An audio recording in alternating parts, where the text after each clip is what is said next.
সকলে বসেন।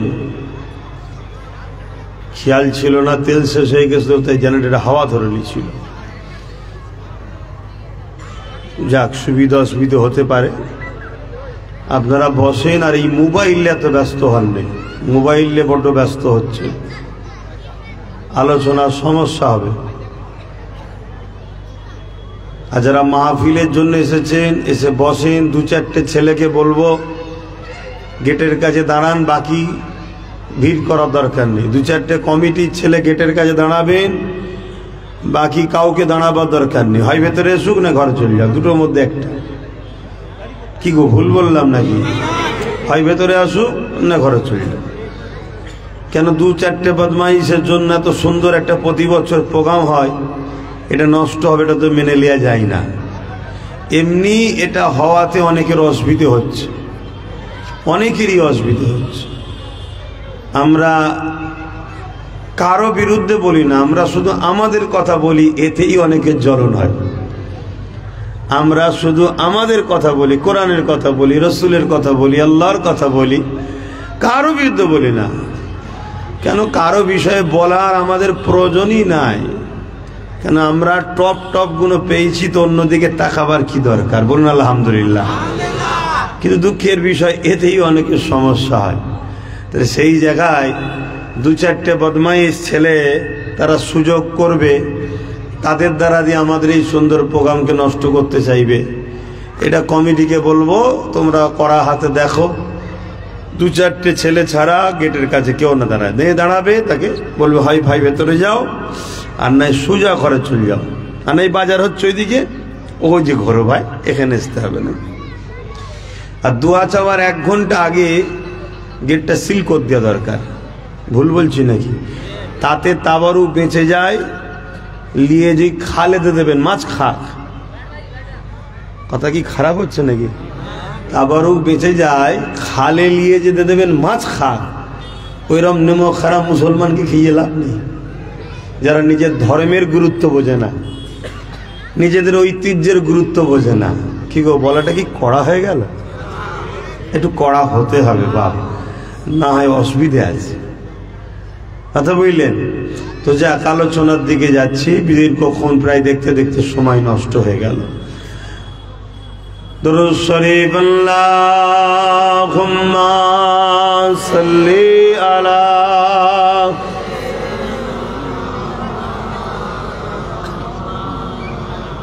ওয়ালা আলি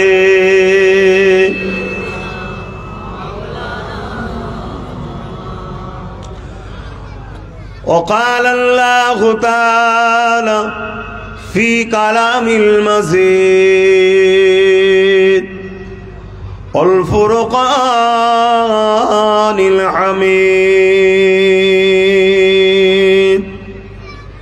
অন্যায় অত্যাচার যেন, জুলুম যেন পৃথিবীতে কালো মেঘের মতো ছায়া করে আসছে, আর বিশ্বজুড়ে গরিব, দিন দুঃখী, অসহায় মানুষ, লেবাস শ্রেণী মানুষ, খেটে খাওয়া মানুষ, দিন মজুরি মানুষ, প্রতিটা ধর্ম বর্ণের ভাষার মধ্যে যারা গরিব মানুষ, তাদের উপরে যেন আবার একটা অশান্তির স্টিম রোলার চলতে শুরু করেছে। এটা শুধু মুসলমানদের উপরে হচ্ছে তা নয়, প্রত্যেকটা বর্ণ, ধর্ম, কালার, জাতি, গোষ্ঠী, যারা গরিব শ্রেণী, তাদের উপরেই কিন্তু এই জুলুমটা পৃথিবী জুড়ে শুরু হয়েছে।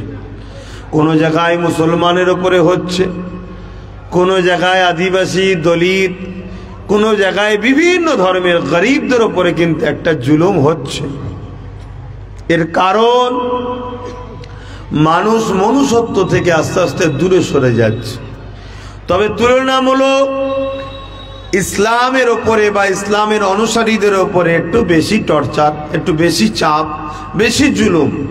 আর এটা হওয়াটাই আমাদের জন্য বড় খুশির বিষয়। বলুন আলহামদুলিল্লাহ। কেন আমরা ইতিহাস দেখেছি, हर करबला के बाद ইসলাম জিন্দা होता है। যখনই এটা ঘটে, ইসলামের রণক, ইসলামের মেসেজ আরো দ্রুত মানুষের কাছে ছোটে, মানুষ নতুন করে একটা সমাজ গড়ে তোলার ইসলামের উপরে মানুষ পায়। জোরে বলুন সুবহানাল্লাহ। তো সেই জায়গায় আজ ভারতের রাজধানী দিল্লিতে ইসলাম ধর্মের একটা আলোচনা সভা করেছেন।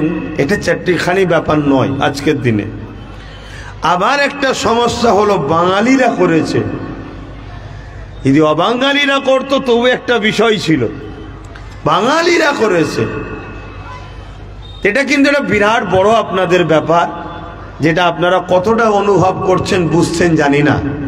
তবে আমি এই কমিটিকে, বিশেষ করে আমার নুরুদ্দিন সহ আরো যত ভাইরা আছে, মেন দায়িত্বে যারা আছে এবং তারা যারা এসেছেন, আপনাদের উভয়কে আমি আন্তরিক শুভেচ্ছা ও ভালোবাসা জানাচ্ছি যে আপনারা কর্মের মধ্যে দিয়ে ধর্মকেও স্মরণ রেখেছেন।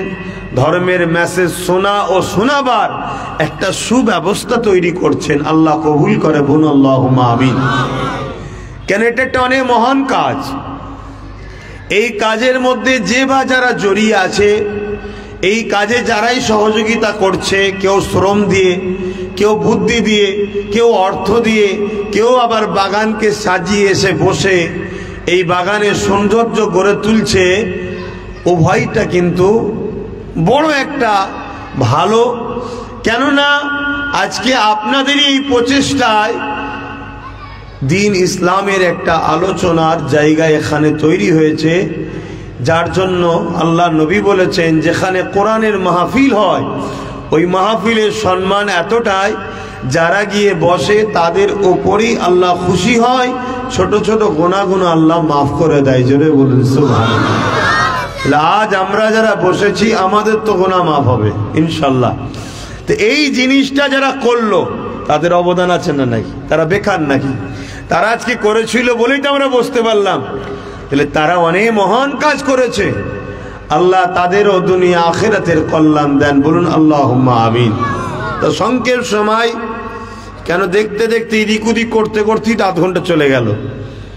আবার আবহাওয়া চেঞ্জ হচ্ছে, তাই আমাদের ওখানে, মানে আপনাদেরই ওখানে, এখন তো আপনারা দিল্লির বাবু হয়ে গেছেন, তো যাই হোক আপনাদের ওখানে তুলনামূলক একটু ঠান্ডা কম, এখানে ঠান্ডাটা একটু বেশি, তাই এই আপ ডাউন, এর জন্য একটু সমস্যা হচ্ছে। তারপরেও আল্লাহ চাইলে 2 কথা বলবো। তো একটা বিষয়ের উপরে আলোচনা হলো এটাই, হযরত ইমামে গজ্জালী রহমাতুল্লাহ আলাইহির একটা কওল দিয়ে শুরু করছি, খুব মন দিয়ে শুনবেন।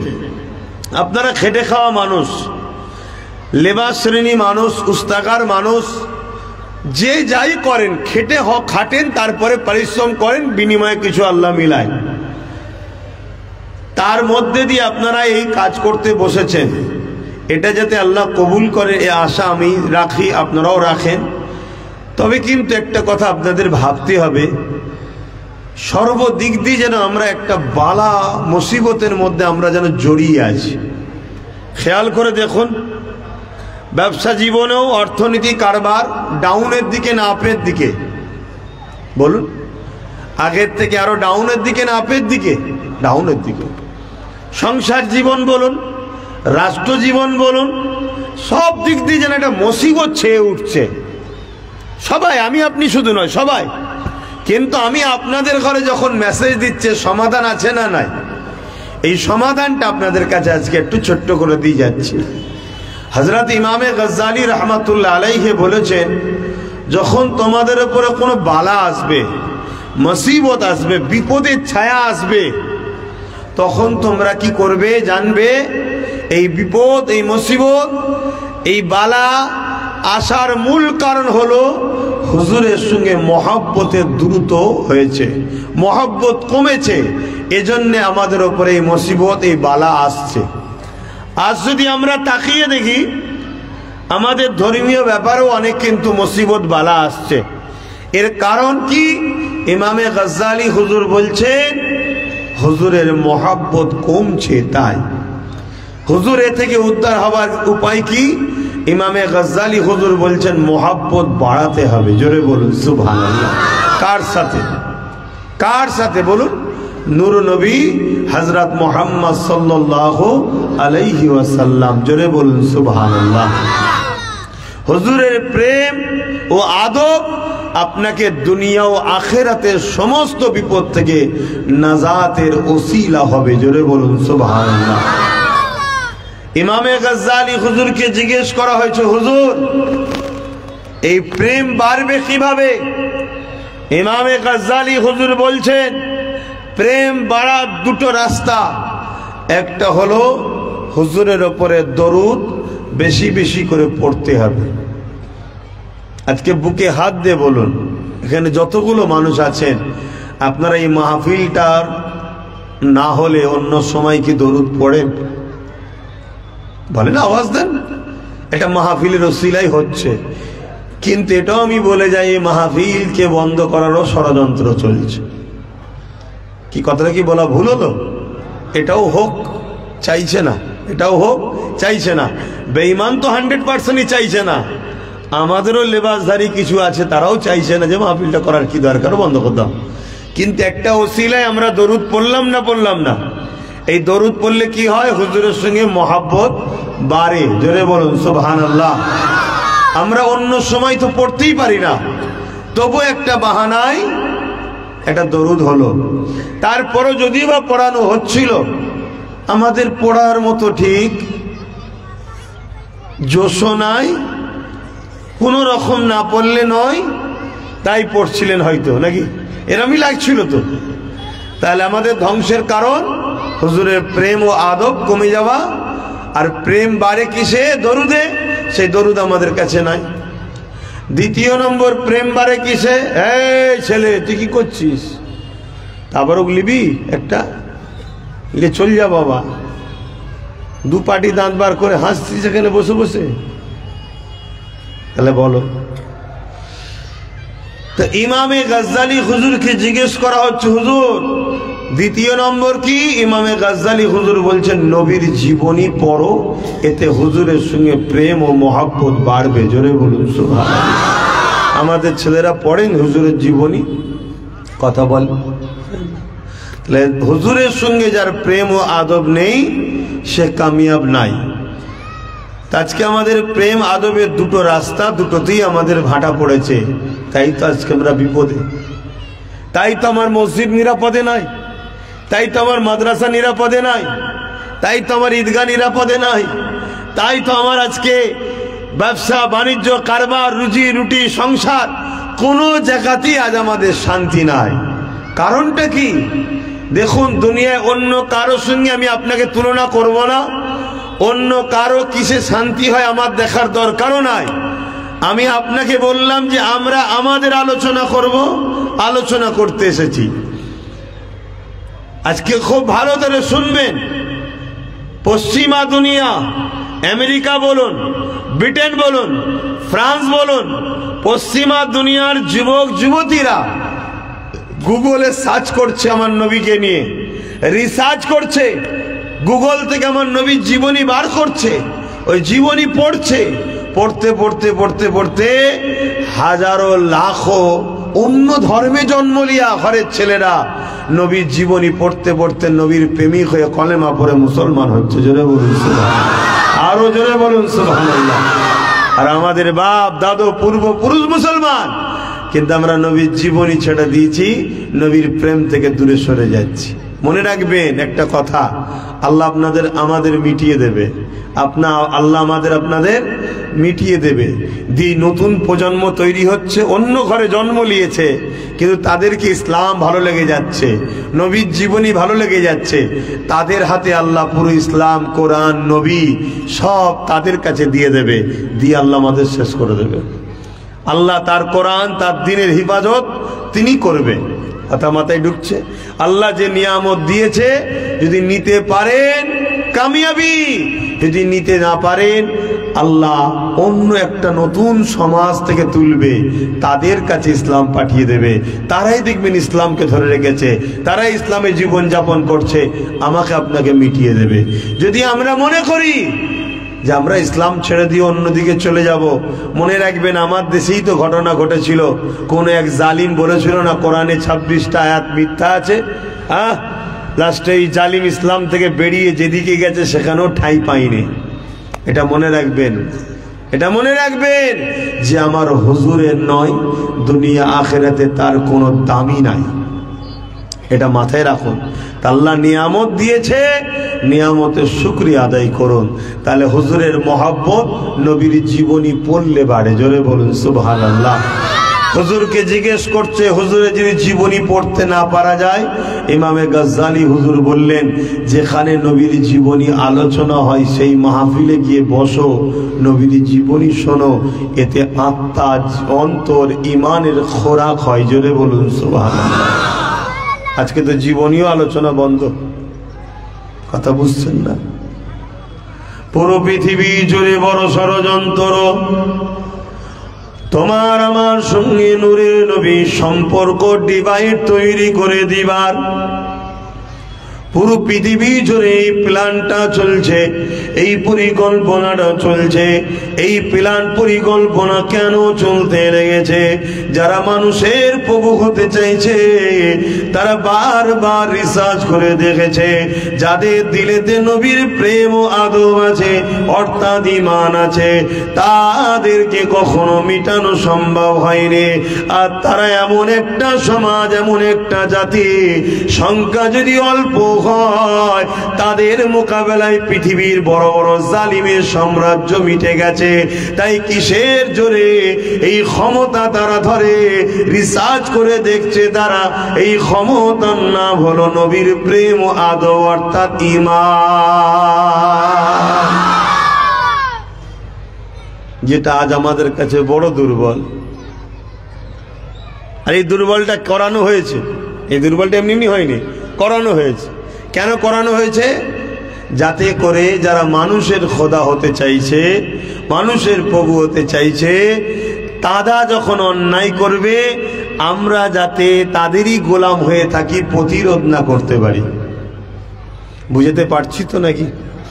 এই ভূমিকাটা বুঝতে পেরেছেন তো? মুসলমান ঘরের ছেলে মেয়েরা, তরুণেরা, তাই যতক্ষণ আলোচনা করব আমি আমার রসুলকে নিয়ে আলোচনা করব।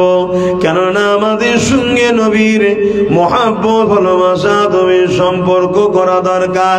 নামাজ নিজস্ব পার্সোনাল ইবাদত, রোজা নিজস্ব পার্সোনাল ইবাদত, হজ নিজস্ব পার্সোনাল ইবাদত, দাড়ি টুপি নিজস্ব পার্সোনাল সুন্নাহ। কিন্তু মনে রাখবেন, এই সব কিছুর আগে হলো নবীর প্রেম ও আদব। এটাকে বলা হয় ঈমান।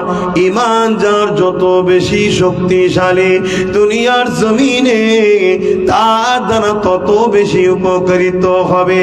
ঈমান যার যত দুর্বল, দুনিয়ার জমিনে নামাজ, রোজা, দাড়ি টুপি থাকার পরও সে অন্যায়ের কাছে মাথা নত করে দেবে, কেননা তার ঈমান তাকে রুখে দাঁড় করাতে দেবে না।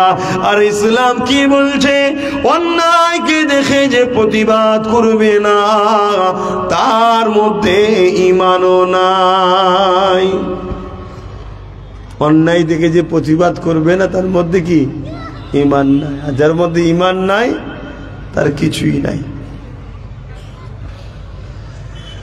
এ নওজোয়ান তরুণেরা, আমার আব্বা জানেরা, মায়েরা, বোনেরা, আমার নওজোয়ান তরুণেরা, মনে রাখবেন আল্লাহ পাক তোমার আমার জন্য নূর নবীকে মডেল করেছে। দুনিয়ার জমিনে তুমি আমি যাই করি না কেন, আমার নূর নবীকে ফলো করতে হবে তোমাকে আমাকে।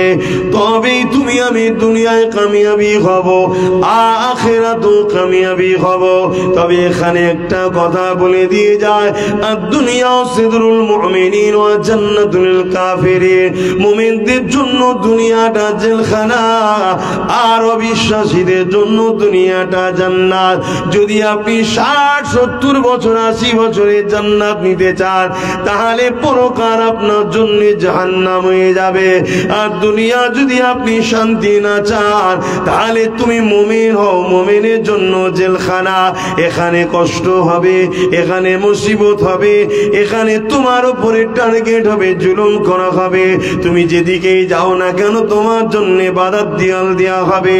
মনে রাখবেন এটা কত বছর, 60-70 বছরের কষ্ট, কিন্তু একদিন তুমি দুনিয়া থেকে চলে যাবে।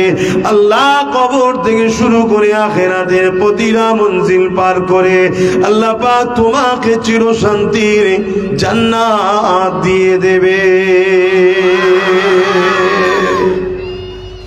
যদি তুমি বিশ্বাসী হও তাহলে তোমাকে এটা মানতে হবে। অর্থাৎ দুটো রাস্তা, একটা রহমানের অর্থাৎ আল্লাহর, আর একটা ইবলিস শয়তানের। শুনছেন তো, দুটো রাস্তা। শয়তানের রাস্তায় যখন মানুষ চলা শুরু করে প্রথম প্রথম খুব আনন্দ পায়। ফুলের রাস্তা, শুরুতেই কিসের রাস্তা? ফুলের রাস্তা, আনন্দের রাস্তা, মস্তির রাস্তা। কিন্তু কিছুটা যাওয়ার পরে এমন অন্ধকার ঘিরে ধরে, ওই অন্ধকার থেকে ও আর কোনোদিন নাজাত রেহাই পায় না। খেয়াল করে দেখো না, চারিদিকে খেয়াল করে দেখো, বড় বড় পাওয়ারকে খেয়াল করে দেখো, বড় বড় তাকতকে খেয়াল করে দেখো, বড় বড় দুনিয়ায় যারা সেলিব্রিটি বলা হয় খেয়াল করে দেখো, বড় বড় খেলোয়াড়দের খেয়াল করে দেখো, যারাই শয়তানের রাস্তায় চলেছে, কিছুদিন একটু আনন্দ, শান শওকাত, গাড়ি বাড়ি, টাকা পয়সা, ফুর্তি, আনন্দ, আগে পিছু সব কিছু হই হাই সব হয়েছে, কিন্তু অন্ধকার যখন তাকে ঘিরে ধরেছে আর আলো পাইনি, ওইভাবে দুনিয়া থেকে গেছে পরকালো অন্ধকার। আর রহমানের রাস্তায় যারা চলে তাদের শুরুটা বহুত কষ্ট হয়, কাঁটার উপর দিয়ে হাঁটতে হয়।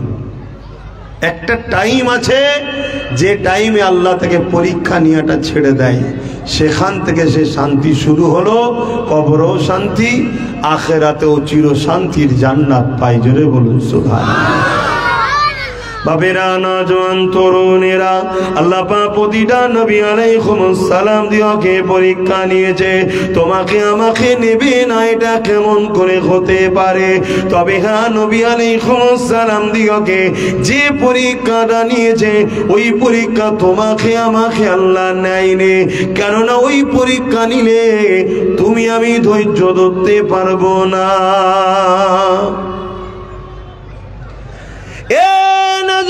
তরুণেরা, জিনাখেরা বানালে কুল কায়নাত আল্লাহ বানাতেন না। সমস্ত নবী কুলের সম্রাট, নবীদের নবী হযরতে নূর নবী মুহাম্মদ আরবি সাল্লাল্লাহু আলাইহি ওয়াসাল্লামকে আমার আল্লাহ পাক কিভাবে আজমেছে, কিভাবে পরীক্ষা নিয়েছে। এ যুবকেরা, তরুণেরা, বাবেরা, আল্লাহ নবী নূর নবী দয়া নবী যখন সিজদায় যেতেন, নবী আবার নামাজ পড়ার জন্য মাথাকে নত করতেন। এক আল্লাহ, লা ইলাহা ইল্লাল্লাহ, নেই কোনো ইলাহা এক আল্লাহ ছাড়া, अल्लाह के सिवा दूसरा कोई माबूद नहीं, हम सब के एक ही खुदा है अल्लाह, कुल कायनात का एक ही बनाने वाला मालिक अल्लाह, लिल्लाहि मा फिस समात व मा फिल अर्द, जमीन आसमान में जो कुछ है सब कुछ का बनाने वाला मालिक एक है अल्लाह। আমার নবী যখন সেই আল্লাহকে সিজদা করতেন, মাথা নত করতেন, তৎকালীন সময় ক্ষমতার আসনে ছিল আবু জেহেল, উতবা, সাইবা, আবু লাহাব। এরা আমার নবী পাকের মাথার উপরে পচা দুম্বার ভুঁড়ি খানা চাপিয়ে দিত। এ যুবক, শুনে রেখে দাও, জেনে রেখে দাও, আরে তোমাকে আমাকে তো সিজদার জন্য ডাকা হয়, তুমি আমি সিজদা করতে যাই না বলেই তো তোমার আমার মসজিদ গুলো অপমানিত হচ্ছে। তুমি আমি সিজদায় যাই না বলেই তো তোমার আমার মসজিদের সামনে বাদরের নাচ দেখতে হচ্ছে। তুমি আমি যদি মসজিদে যেতাম, যুব সমাজ যদি আল্লাহর ঘরে যাতায়াত করতে থাকতো, একটা মসজিদে যখন 500,000 ইয়ং জেনারেশন যুবকরা যাবে, মনে রাখবেন একটা ইমানদারের মোকাবেলায় 100 জন জালিমও কিছু নয়, কিছু নয়। তাই ইমানদারের পাওয়ার এতটা। আবার ইমানদারের মধ্যে অনেক কোয়ালিটি আছে। আমার গরিবের নামাজের মোকাবেলায় তো পুরো জালিমরা কিছুই ছিল না।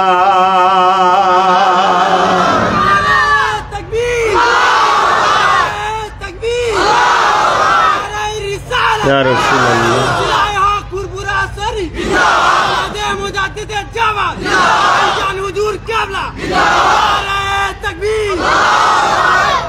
বেশি তকবীর দিইনি বাবা, এক্ষুনি এসে ফতোয়া হয়ে যাবে, বন্ধ করে দাও।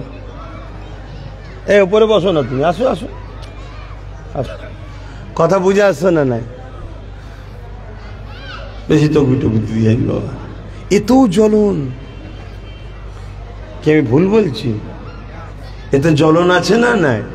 আর এই সব কিছুর জন্য দোষী কারা? কথা বলেন। আমরা আমরা আমরা সারা জীবন পরের বাপকে বাপ বলেছি, সারা জীবন পরের বুনাইকে বুনাই বলেছি। কথা কি খারাপ লাগছে? সব তো বাঙালি, সব তো আমাদের ঘরের ছেলে। একটু বাংলাতেও বলা ভালো হবে। কথা বুঝছেন না? বোঝেন না? হ্যাঁ, ঘরের ছেলে ঘরের কথা বুঝে থাকে, এটাই ঠিক আছে, বাইরে কাউকে শোনার দরকার নেই। এই দোষ কাদের? আমাদের। আমরা সারা জীবন পরের বাপকে বাপ বলেছি, পরের বুনাইকে বুনাই বলেছি, পরের ভাইকে ভাই বলেছি। আজকে আমাদের এই দুর্দশা। আল্লাহ একবার বলতে গেল বলছে কি দরকারি সব বলার? হ্যাঁ, তাহলে বন্ধ করে দাও নাকি? না, আরো বেশি করে বলবি। কেন? আল্লাহ একবার আওয়াজে শয়তান পালায়। জোরে বলুন সুবহানাল্লাহ। একটু মহব্বত হোক একবার নারে তাকবীর, আরো জোরে নারে দিবে। হ্যাঁ, এতে বালা মুসিবত কেটে যায়। আগেকার সময় মুরব্বীরা বালা এলে গ্রামে মোড়ে মোড়ে আজান দিত, দেখেন না? কি গো, আপনার বাপ দাদুরা দিত? তখন তো ছোট ছিলেন, খোঁজ নেবেন।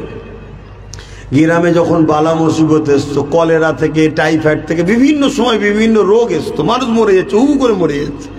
এই জানাজা দিয়ে এলো, আবার শুনছে দু চারটে মরে গেছে। আবার জানাজা চলছে বলছে আবার দু চারটে মরে গেছে। এরকম হতো আগেকার সময়। এই কিছুদিন আগে যেমন একটা এসেছিল না, সে নিয়ে আবার কত রকম হুড়োহুড়ি। তো যাই হোক, তো এইরকম ধরে যখন মুসিবত আসে তখনই মুরব্বীরা এই আজান দিত। কেন? আল্লাহ নামের তাসির, আল্লাহ নামের পাওয়ার এত, শয়তান বদমাইশ দুষ্টু জিন বালা ভাইরাস সব কেটে যায়। জোরে বলুন সুবহানাল্লাহ। আরো জোরে বলবেন না সুবহানাল্লাহ। তবে তাকবীরটা নিজের এলাকায় দেবেন, অন্য জায়গায় দেবেন না। কেন? আপনার এলাকায় তাকবীর দিলে দুষ্টু জিন বদমাইশ শয়তান খান্নাস যা আছে সব পালিয়ে যাবে, যে অন্য জায়গায় যে থাকবে। কথা বুঝছেন তো নাকি? আর অন্য জায়গায় যদি যে তাকবীর মারেন, ও তো আবার সেখান থেকে ছুটবে, তখন তো একটা থাকার জায়গা দিতে হবে নাকি? আবার ঘুরে আপনার ঘরে আসবে। ওই জন্য নিজের এলাকায় দেবেন, অন্য জায়গায় দেবেন না। আমি হাসির ছলে বলছি, কিন্তু গল্প বলছি না, বাস্তবটা বলছি। মুসলমানের ছেলে মেয়েরা, তরুণেরা, বাবেরা, এ নওজওয়ানেরা, এ নিয়ে কোনো চিন্তা করার কিছুই নাই। যুগে যুগে অনেক বড় বড় জালিমরা এসেছিল, যুগে যুগে অনেক অত্যাচার জুলুম হয়েছিল। আজ আপনারা এখানে বসে বসে আল্লাহর কথা শুনছে, আমি আল্লাহর কথা বলছি, আপনারা বসে বসে নবীর কথা শুনছে, আমি নবীর কথা আলোচনা করতে লেগেছে। মনে রাখবেন, এত সহজে কোরআন দ্বীন ইসলাম আপনারা পাননি গো। অনেক বাধা যন্ত্রণা হয়েছে, আজ যন্ত্রণা শিখি মাত্র সবে শুরু হয়েছে। এই শুরু হওয়ার জন্য আমরাই গাফলতে। কেন? আমাদের পূর্বপুরুষরা অনেক কষ্ট করে ইনসাফকে আমাদের কাছে রেখেছিল, অনেক কষ্ট করে ইনসানিয়াতকে আমাদের কাছে দিয়েছিল, অনেক কষ্ট করে সত্য ধর্ম ইসলামকে দিয়েছিল, কিন্তু আমরা তার গুরুত্বকে বুঝলাম না। আমরা সর্বসময় তাদের সঙ্গে উঠা বসা করলাম, যাদের ভেতরে ভেতরে রক্তে রক্তে ইসলামকে ক্ষতি করার ষড়যন্ত্র রয়েছে। রাত 12টা 1টা 2টো তাদের খেলা দেখে বোম ফাটাতে লাগলাম, তাদের খেলা দেখে আনন্দ করতে লাগলাম। যারা কিনা কোটি কোটি টাকা ডোনেট করে ইসলামকে মিটাবার জন্য, যেসব সংগঠনগুলো রয়েছে তাদের ঘরে, আমরা তাদের জন্য মায়া কাঁদা কাঁদতে লাগলাম। যারা ক্ষমতার আসনে বসে সর্বসময় ধরে ইসলামের মসজিদ মাদ্রাসা কোরআনের বিরুদ্ধে ষড়যন্ত্র করতে লেগেছে। তাই মনে রাখবেন, আল্লাহর দিন ছিল, আছে, কিয়ামত পর্যন্ত থাকবে। পৃথিবীতে কোনো মা এমন সন্তানকে পয়দা দেয়নি, দিতে পারবে না যে সন্তানের দ্বারা আল্লাহর দিনকে মিটানো যাবে বা মিটতে পারবে। তবে হ্যাঁ, মনে রাখবেন, ইসলামের বিরুদ্ধে গিয়ে ইসলামের দুশমনদের ঘরে যে বাহবা দিয়েছেন আমার আল্লাহ, তাদের হাতে তোমাকে আমাকে মিটিয়ে দেবে। শুনছো তো নাকি? তোমাকে আমাকে মিটাবে আল্লাহ। কেন? তোমার আমার দ্বারা যারা শক্তিশালী হয়েছে, খেয়ে দিয়ে মোটা হয়েছে। বুঝতে পারছেন তো নাকি? আল্লাহর প্রতিশোধ নেবে যে তোরা আমার ইসলামের দুশ্মনকে বাহাবা দিয়েছিলিস, দাঁড়া, ওর হাতেই তোকে মিটাবো। ইসলাম মিটবে না, তুমি এটা মনে রেখে দিও। আমার দেশেরই বাবরি মসজিদে প্রথম যে আঘাত দিয়েছিল জানেন না? তাকে আল্লাহ ইমানের কলেমা পড়ালো, 100টা মসজিদ করলো সে আবার। জোরে বলুন সুবহানাল্লাহ। তাহলে বুঝতে পারছেন? বুঝতে পারছেন তো নাকি? আল্লাহকে আমেরিকার বুশ বলেছিল আমেরিকায় মুসলমান রাখবো না, ইসলাম রাখবো না, আর বুশের কন্যাকেই আল্লাহ ইসলাম কবুল করিয়ে মুসলমান বানিয়ে কোরআনের হাফেজাও করেছে। জোরে বলুন সুবহানাল্লাহ। আল্লাহ কত ক্ষমতাশালী, বুঝতে পারছেন?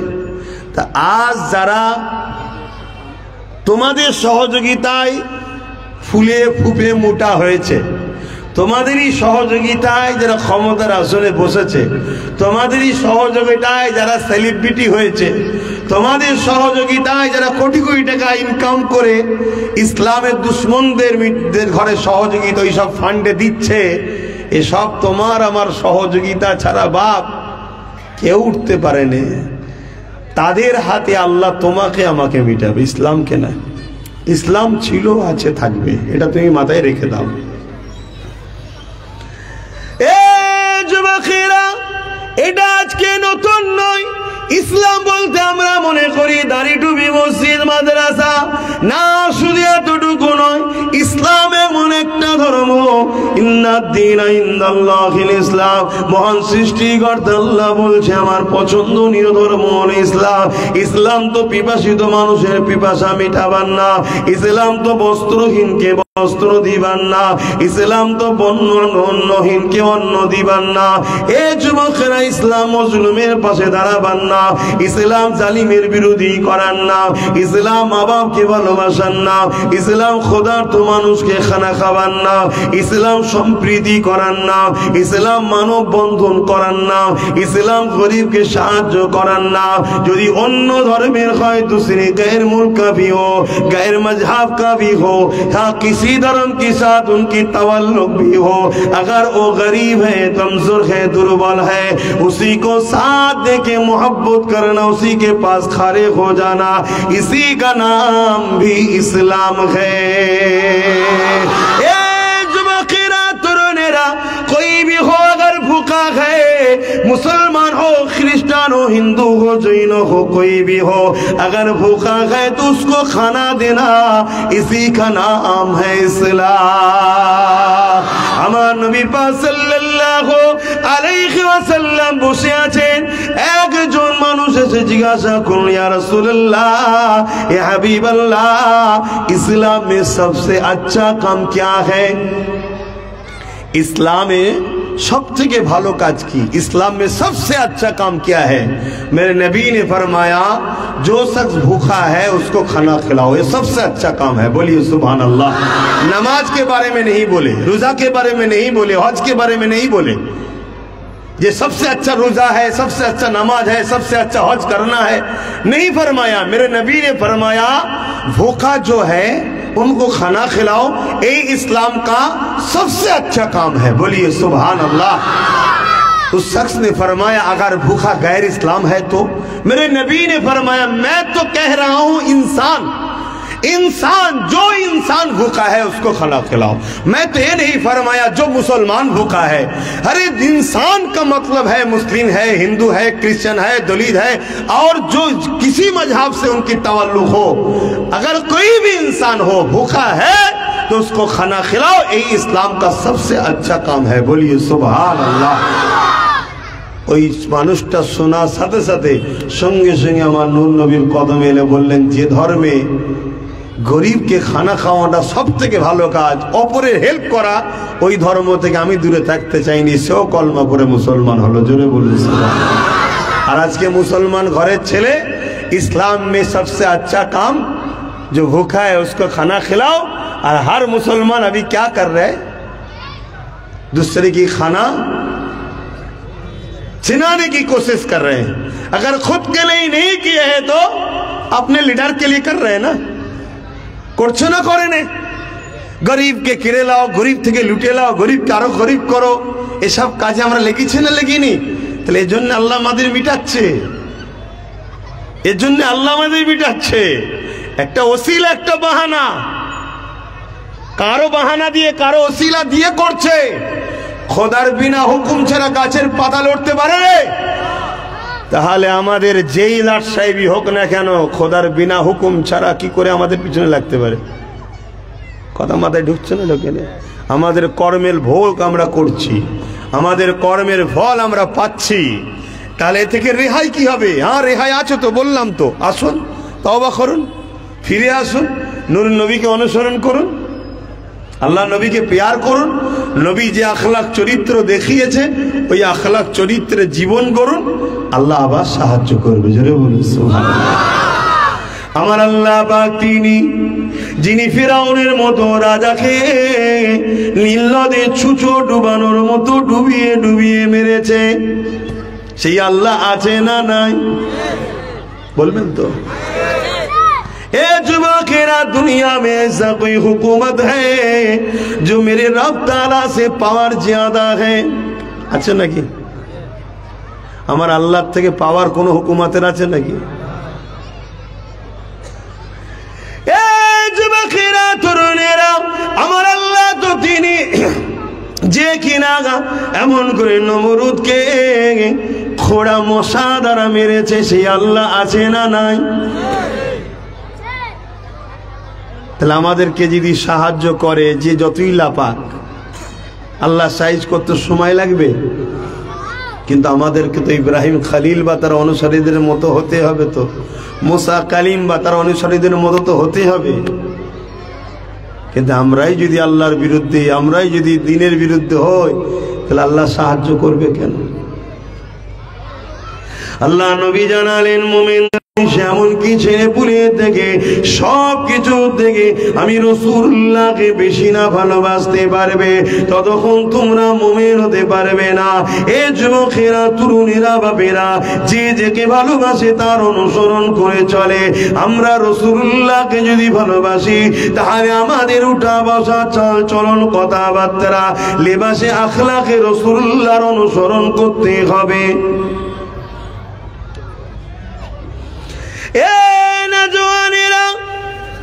আল্লাহ নবীকে ফলো করেন। আমার আল্লাহ পাক যুগে যুগে নবীদের পরীক্ষা নিয়েছে।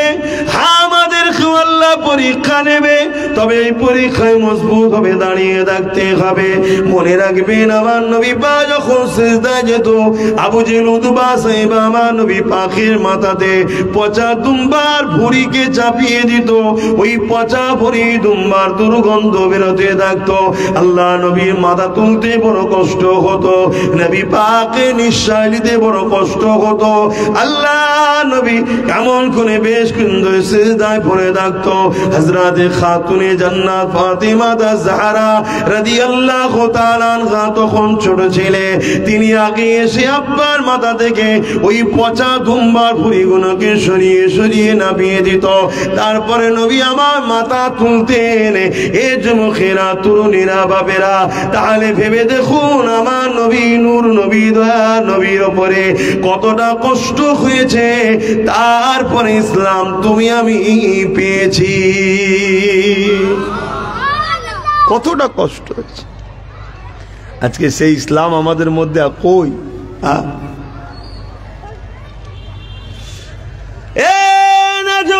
তরুণেরা, এমন নবী পাখে প্রেমিকেরা, আল্লাহ নবী জীবনে এমন দিন গেছে। নবী পাক পাহাড়ে গিয়ে গাছে পাতা ফল মূল খেয়ে মাস কাটিয়েছে। কি জন্য আমার নবী পাক এত কষ্ট করতে হয়েছে? আল্লাহ নবী হক কথা বলেছিল, নাই কথা বলেছিল। এতিম গরিব অসহায়দের পক্ষে নবী আমার কথা বলেছিল, বিধবাদের অধিকারের কথা বলেছিল। এ যুবকেরা, তরুণেরা এই পৃথিবীর জমিনে অন্যায়কে মিটিয়ে দিয়ে এই পৃথিবীর জমিনে সাম্য শান্তি প্রতিষ্ঠিত করতে চেয়েছিল। এই জন্য নবী পাকের উপরে এত জুলুম অত্যাচার হয়েছে। আর সেই নবীর উম্মত হয়ে যদি আমরা জালিমদের সঙ্গে আজ উঠা বসা করি, আল্লাহ তো আমাদের উপরে নারাজ হয়ে যাবে, আমাদের রুচিটা ছোট হয়ে যাবে, আমাদের সংসারে অশান্তি হবে। কোটি কোটি থাকলেও বা শান্তি পাবেন না। তাই বলবো পরিবর্তন হন, আমার নবী পাককে পেয়ার করো। আহা, নবী পাক কত কষ্ট করেছে, সারা জীবনটা তোমার আমার জন্য কেঁদেছে। আজও রওজা মুবারকে তোমার আমার জন্য কাঁদতেছে।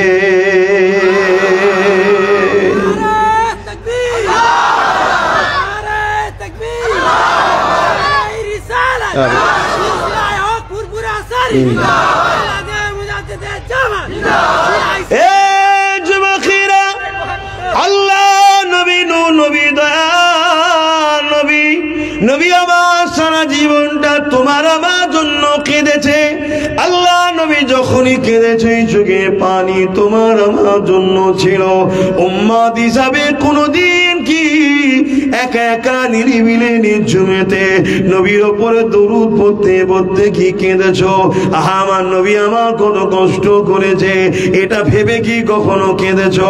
আমার নবী শিশুবেলার কথা মনে করে কি কখনো কেঁদেছো? আমার নবী ওদের ময়দানে দান্দা মুবারক শহীদ হয়েছে, এটা মনে করে কি কখনো কেঁদেছো? আমার নবী পাক তায়েফের জমিনে রক্তাক্ত হয়েছে, এটা মনে করে কি কখনো কেঁদেছো? অথচ হাজার হাজার মুসলমান ঘরের যুবকেরা রাত দুটোর সময় কাঁদছে।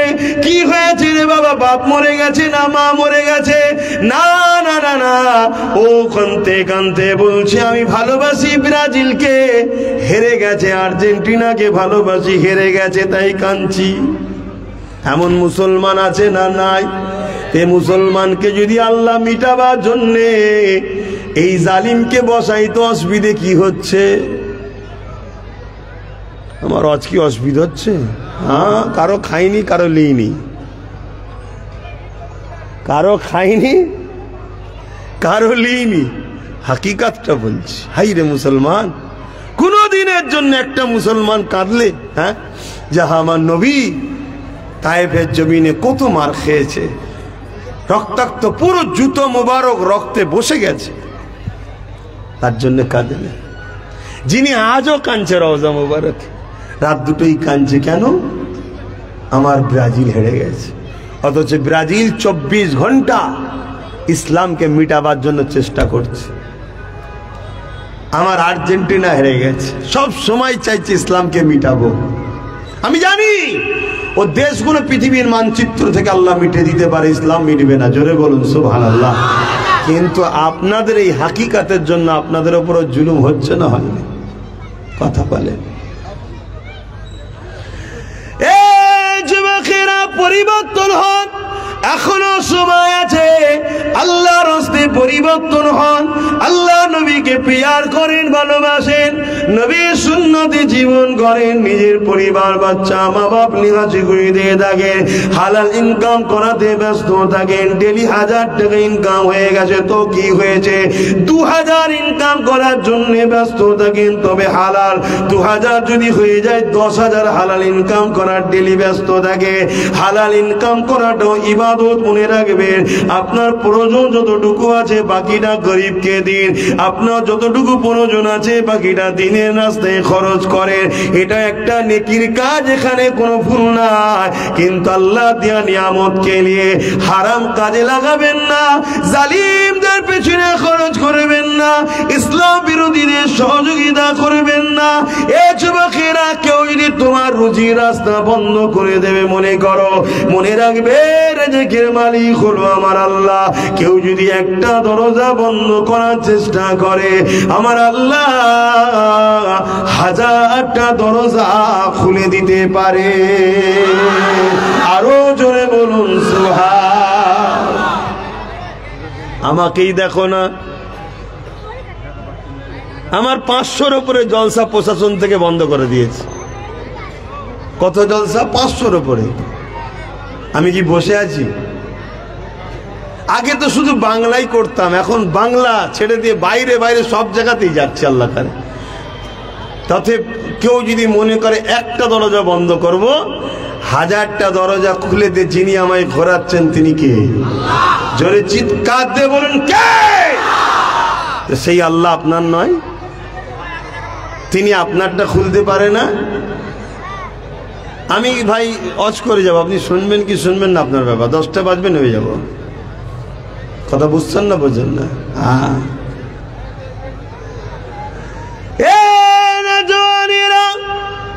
সারা জীবনটা যিনি তোমার আমার জন্য কেঁদেছে, আজও রওজা মুবারকে তোমার আমার জন্য কাঁদতেছে। আল্লাহ নবী জীবনের একটা কথা মনে পড়েছে। নবী আমার একদিন কাবা শরীফটা তওয়াফ করতেছিল। কাবা তওয়াফ করতে করতে নবী আমার কাবা চাঁদানেতে, কাবার সামনেতে আল্লাহ পাককে সিজদা করে মাথাটা নত করে দিয়ে নবী আমার চোখের পানি ফেলে কাঁদতে লেগেছে। এ যুবকেরা, আমার নবী পাক কেন কাঁদেন আল্লাহ পাক তিনি জানে। তবে বাসাইতে শান হলো আল্লাহ পাক তিনি তিনার গোলাম হযরতে জিবরাইল আলাইহিস সালামকে পাঠিয়ে দিলেন। ও হযরতে জিবরাইল দুনিয়া জমিনে যান, আমার হাবিব কেন কাঁদে জিজ্ঞাসা করে আসে। হযরতে জিবরাইল চলে আসলেন, আল্লাহ নবীকে সালাম দিলেন। সালাম দিয়ে জিজ্ঞাসা করতে লাগলেন, ইয়া রাসূলুল্লাহ, হাবিবাল্লাহ, আপনি কেন কাঁদেন? আল্লাহ পাক জিজ্ঞাসা করতে লেগেছে। আল্লাহ নবী বলেছিল, জিবরাইল রে, আমি কেন কাঁদি এটা আমার আল্লাহ পাক জানে। কি সমস্যা হলো?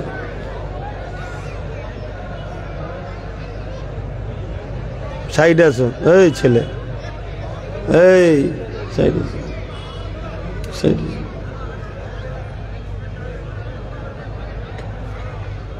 ও কি আমাদেরই ছেলে?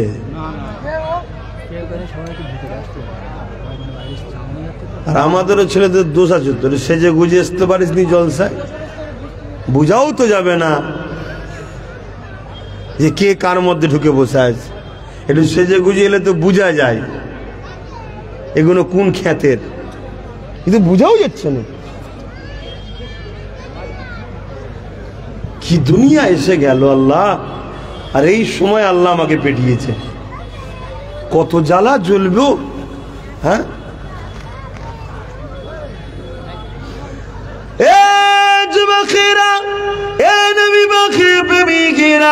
আলোচনার দিকে কান দিন। সময় যে মূল্য দিতে পারে না, অবশ্যই সে বিপদগ্রস্ত হবেই হবে, কোনো শিক্ষিতা নেই। এটা মনে রাখবেন যে সময়কে গুরুত্ব দেবে, সময় তাকেও সময় মতো ঠিক জায়গায় পৌঁছে দেবে। সময়ের গুরুত্ব দিবা শিখুন, তাই বলে দিয়ে যায়, জেনে রেখে দেন। আল্লাহ নবী নূহ নবী, দয়ার নবী হযরত জিবরাইল আলাইহিস সালাম কি জিজ্ঞাসা করলে, ও হযরত জিবরাইল, আমি কেন কাঁদি আল্লাহ জানে। তবে যখন তোমাকেও জানাতে চেয়েছে, জিবরাইল শোনো, আমার আল্লাহ পাককে যে জানিয়ে দাও, আমি রাসূলুল্লাহ যখন কেঁদেছি, এই কান্নাটা আমার গুনাহগার উম্মতীদের জন্য কেঁদেছি।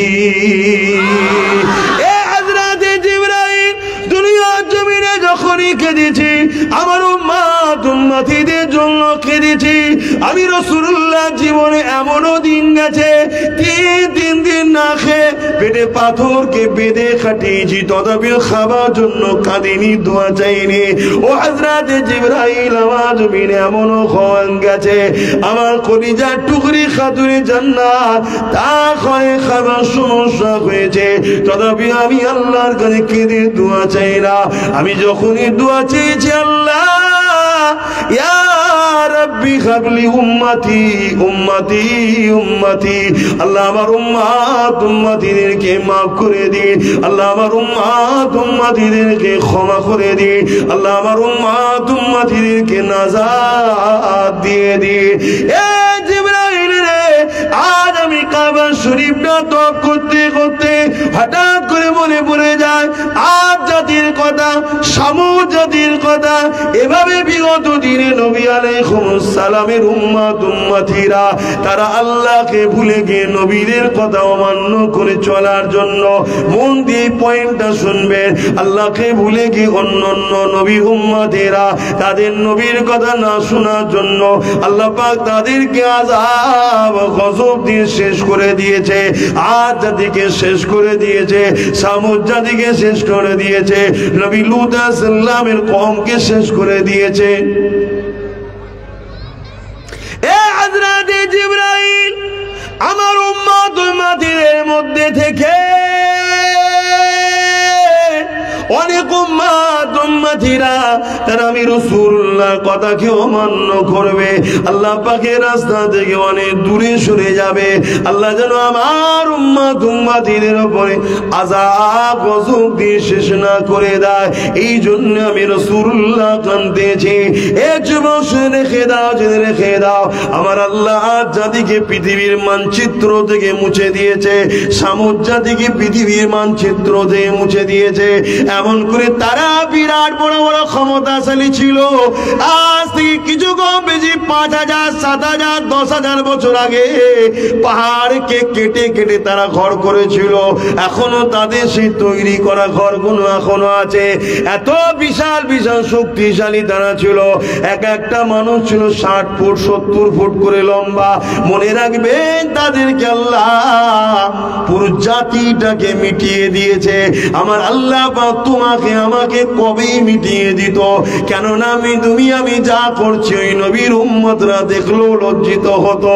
আল্লাহ পাক কেন মিটাইনে শুনে রেখে দাও। আমার নবী পাক যখন বলেন, জিবরাইল রে, আল্লাহ যেন আমার উম্মত উম্মতিদেরকে শেষ না করে দেয়, ধ্বংস যেন না করে দেয়, আমি রাসূলুল্লাহ তাহলে কাদের কাছে কলেমা নিয়ে যাব।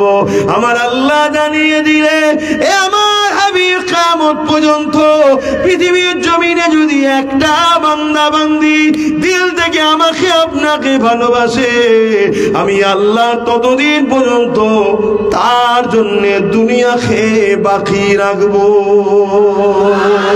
আরো জোরে বলুন সুবহান। আজকে দুনিয়ায় পানি হচ্ছে তাদের জন্য হয় যারা দিল থেকে আল্লাহ রসুলকে ভালোবাসে। আজও দুনিয়ায় সূর্য ওঠে, চাঁদ ডোবে, চাঁদ ওঠে, সূর্য ডোবে। মনে রেখে দিও, তাদের জন্য হচ্ছে যারা আল্লাহ ও রসুলকে দিল থেকে ভালোবাসে। শুনছেন তো নাকি? কিন্তু বিবেক কি বলছে? যে নবী আমাকে আপনাকে এত ভালোবেসেছে, সেই নবীর জন্য তুমি আমি কি করলাম? কি করলাম?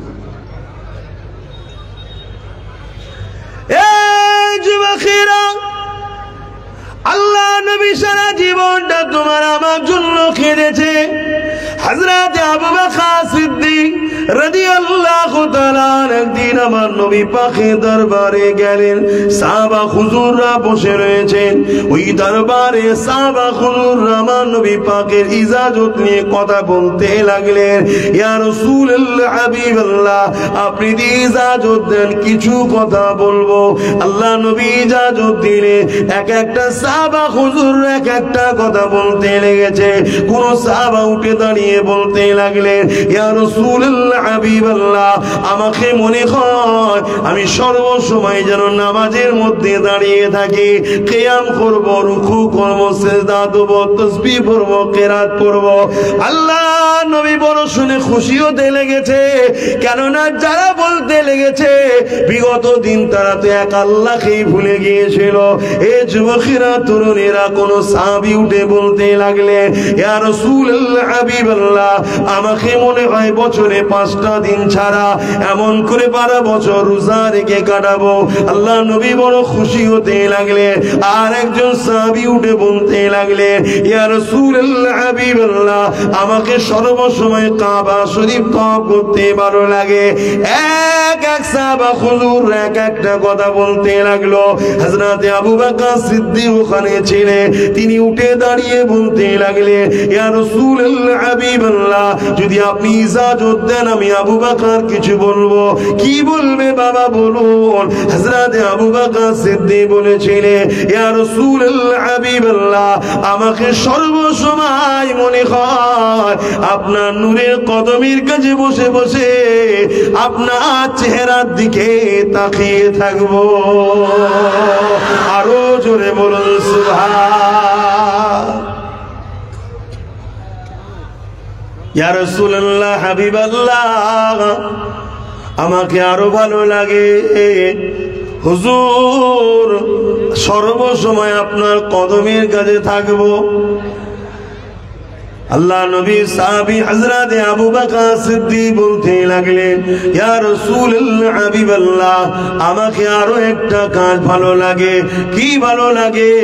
এ আবু বকর সিদ্দিক কি বলেছিল শোনো। শুনছেন তো নাকি? মাইক আওয়াজে বুঝতে পারছেন তো? এখন আমি মহব্বতের কথা বলছি, সাহাবাদের কথা বলছি, এতে আপনাদের কারো অসুবিধা হচ্ছে? কেন অনেকে তো মনে করে যে হুজুরের ছেলে এসেছে, সে বিভিন্ন মসলা মাসাইল, নামাজ রোজা কথা বলে যাবে। বাবা, আমি কি নামাজ রোজার কথাও বলছি না? বলিনি, হ্যাঁ, কিন্তু মনে রাখবেন ওগুলোর থেকেও আগে হলো ঈমান। জোরে বলুন সুবহানাল্লাহ। ঈমান নবীর মহব্বত ও আদবের নাম। জোরে বলুন সুবহানাল্লাহ। কেননা ইতিহাস হাদিস আমরা দেখেছি, তারিখে হাদিস খুলুন। আমার নবী পাকের হাতে হাত দিয়ে বায়াত হলেন হযরত আবু বকর সিদ্দিক। আমার নবীর হাতে হাত দিয়ে বায়াত হলেন আব্দুল্লাহ ইবনে উবাই। নাম শুনেছেন না? কি গো, শুনেছেন না? শুনবেন। দুজনই রাসূলের হাতে বায়াত হলেন। হযরত আবু বকর সিদ্দিক নবী পাকের পিছনে ইক্তেদা করে নামাজ পড়ছেন, আব্দুল্লাহ ইবনে উবাইও নবীর পিছনে ইক্তেদা করে নামাজ পড়ছেন। হযরত আবু বকর সিদ্দিক রাসূল পাক সাল্লাল্লাহু আলাইহি সাল্লামের সাথে জিহাদের ময়দানে গেছেন। এখন তো জিহাদ কথা ভারতে বলতেই ভয় করছে। ভারতবর্ষে অনেক আছে জিহাদ কথা বলতে ভয় করছে। কেন? কিসের সমস্যা? যদি কেউ মূর্খ থাকে তাকে শিখিয়ে দাও না। জিহাদ মানে চেষ্টা করা। জিহাদ মানে কি? চেষ্টা করা। কি চেষ্টা করা? সমস্ত অন্যায় থেকে নিজেকে বাঁচাবার চেষ্টা করা। এটা হলো জিহাদে আকবার, সব থেকে বড় জিহাদ। জোরে বলুন সুবহানাল্লাহ। বলো, বুঝাও। যদি কোনো মূর্খ না জেনে থাকে তাকে তো জানানো দরকার। তো ভাইয়েরা আমার, হযরত আবু বকর সিদ্দিক আমার নবীর সঙ্গে জিহাদে গেছে, আব্দুল্লাহ ইবনে উবাইও গেছে। হযরত আবু বকর সিদ্দিক আমার নবীর সঙ্গে হজ করেছে, আব্দুল্লাহ ইবনে উবাইও হজ করেছে। শুনছেন তো নাকি? হযরত আবু বকর সিদ্দিকের দাড়ি ছিল, টুপি ছিল, পাগড়ি ছিল। আব্দুল্লাহ ইবনে উবাইয়েরও টুপি ছিল, দাড়ি ছিল, পাগড়ি ছিল। যুবকেরা, আব্দুল্লাহ ইবনে উবাইও দান করেছে, আবু বকর সিদ্দিকও দান করেছে। আব্দুল্লাহ ইবনে উবাইও রোজা রেখেছে, আবু বকরও রোজা রেখেছে। আব্দুল্লাহ ইবনে উবাইও রাসূলের হাত দিয়ে কলেমা পড়েছে, আবু বকর রাসূলুল্লাহর হাত ধরে কলেমা পড়েছে। কিন্তু মজার বিষয়টা মন দিয়ে শোনেন, আবু বকর দুনিয়া থেকে জান্নাতের সার্টিফিকেট পাচ্ছে, আর আব্দুল্লাহ ইবনে উবাই দুনিয়া থেকে জাহান্নামের খবর পাচ্ছে। কারণ কি? কিছু বুঝতে পারছেন আমার অস্ত নাকি? না সব কাজের দিকে মন পড়ে আছে?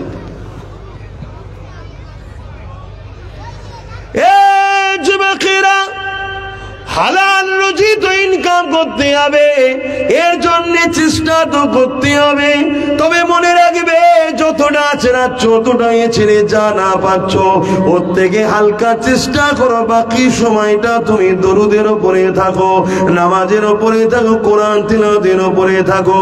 মনে রাখবে আমার আল্লাহ তোমাকে গায়েবী খাজানার মালিক বানিয়ে দেবে।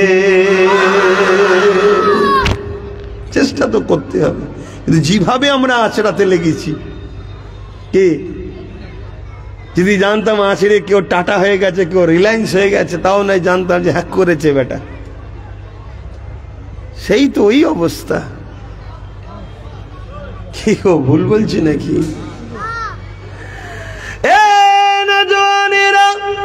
মন দিয়ে আলোচনা শুনুন। আল্লাহ নবী, নবী দয়া নবী, নবী আমার এমন করে জানিয়ে দিলেন আখরি জামানাটা বড় কঠিন হবে। হাতের তালুতে আগুন রাখার থেকেও ঈমান বাঁচানোটা বড় কষ্ট হবে। আর ঈমান ছাড়া কখনো আমরা কামিয়াবি হইনি, হতেও পারবো না। যুগে যুগে যতবার কামিয়াবি হয়েছে, ঈমানের জোরে কামিয়াবি হয়েছে, সেটা বদরে হতে পারে, সেটা খাইবারে হতে পারে, সেটা খন্দকে হতে পারে, সেটা সালাউদ্দিন আইবির সাথে হতে পারে, সেটা চীনের বুকে হতে পারে, বা আমার মাতৃভূমি এই মহান ভারতবর্ষে এমন করে মুজাদ্দিদ আল-পেসানি হতে পারে, বা আমার গরিবে নওয়াজ হতে পারে। যতবার আমরা কামিয়াবি হয়েছে, ইমানে জোরে কামিয়াবি হয়েছে, সংখ্যা দিয়ে কামিয়াবি হয় না, অস্ত্র দিয়ে কামিয়াবি হয় না। আমরা যতবার কামিয়াবি হয়েছে, ইমানের জোরে কামিয়াবি হয়েছে। ইমানটা কি জিনিস? আল্লাহ নবীর মুহাব্বত আদবের নাম। তাই দুই দিক দিয়ে আমাদের ইমানকে সরাতে চাইছে। একদিকে দুনিয়ার ক্ষমতাশালীরা লোভ লালসা, গান বাজনা, যাত্রা, হারাম খাবার দিয়ে আমাদেরকে বেঈমান বানাতে চাইছে। আর একদিক দিয়ে বড় দুঃখ লাগে কথা বলতে, কেননা উপর দিকে থুতু ফেললে তো গায়ে পড়ে যায়। কিন্তু সমাজকে জাগাতে হবে।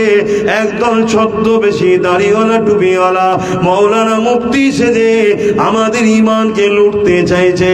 তার একটা ছোট্ট নমুনা বলে যাচ্ছে। এটাই নবীর মুহাব্বতের আলোচনা, নবীর আদবের আলোচনা করলে অনেকের সমস্যা হয়। তাই তো বলছিলাম আপনাদের সমস্যা হচ্ছে না তো?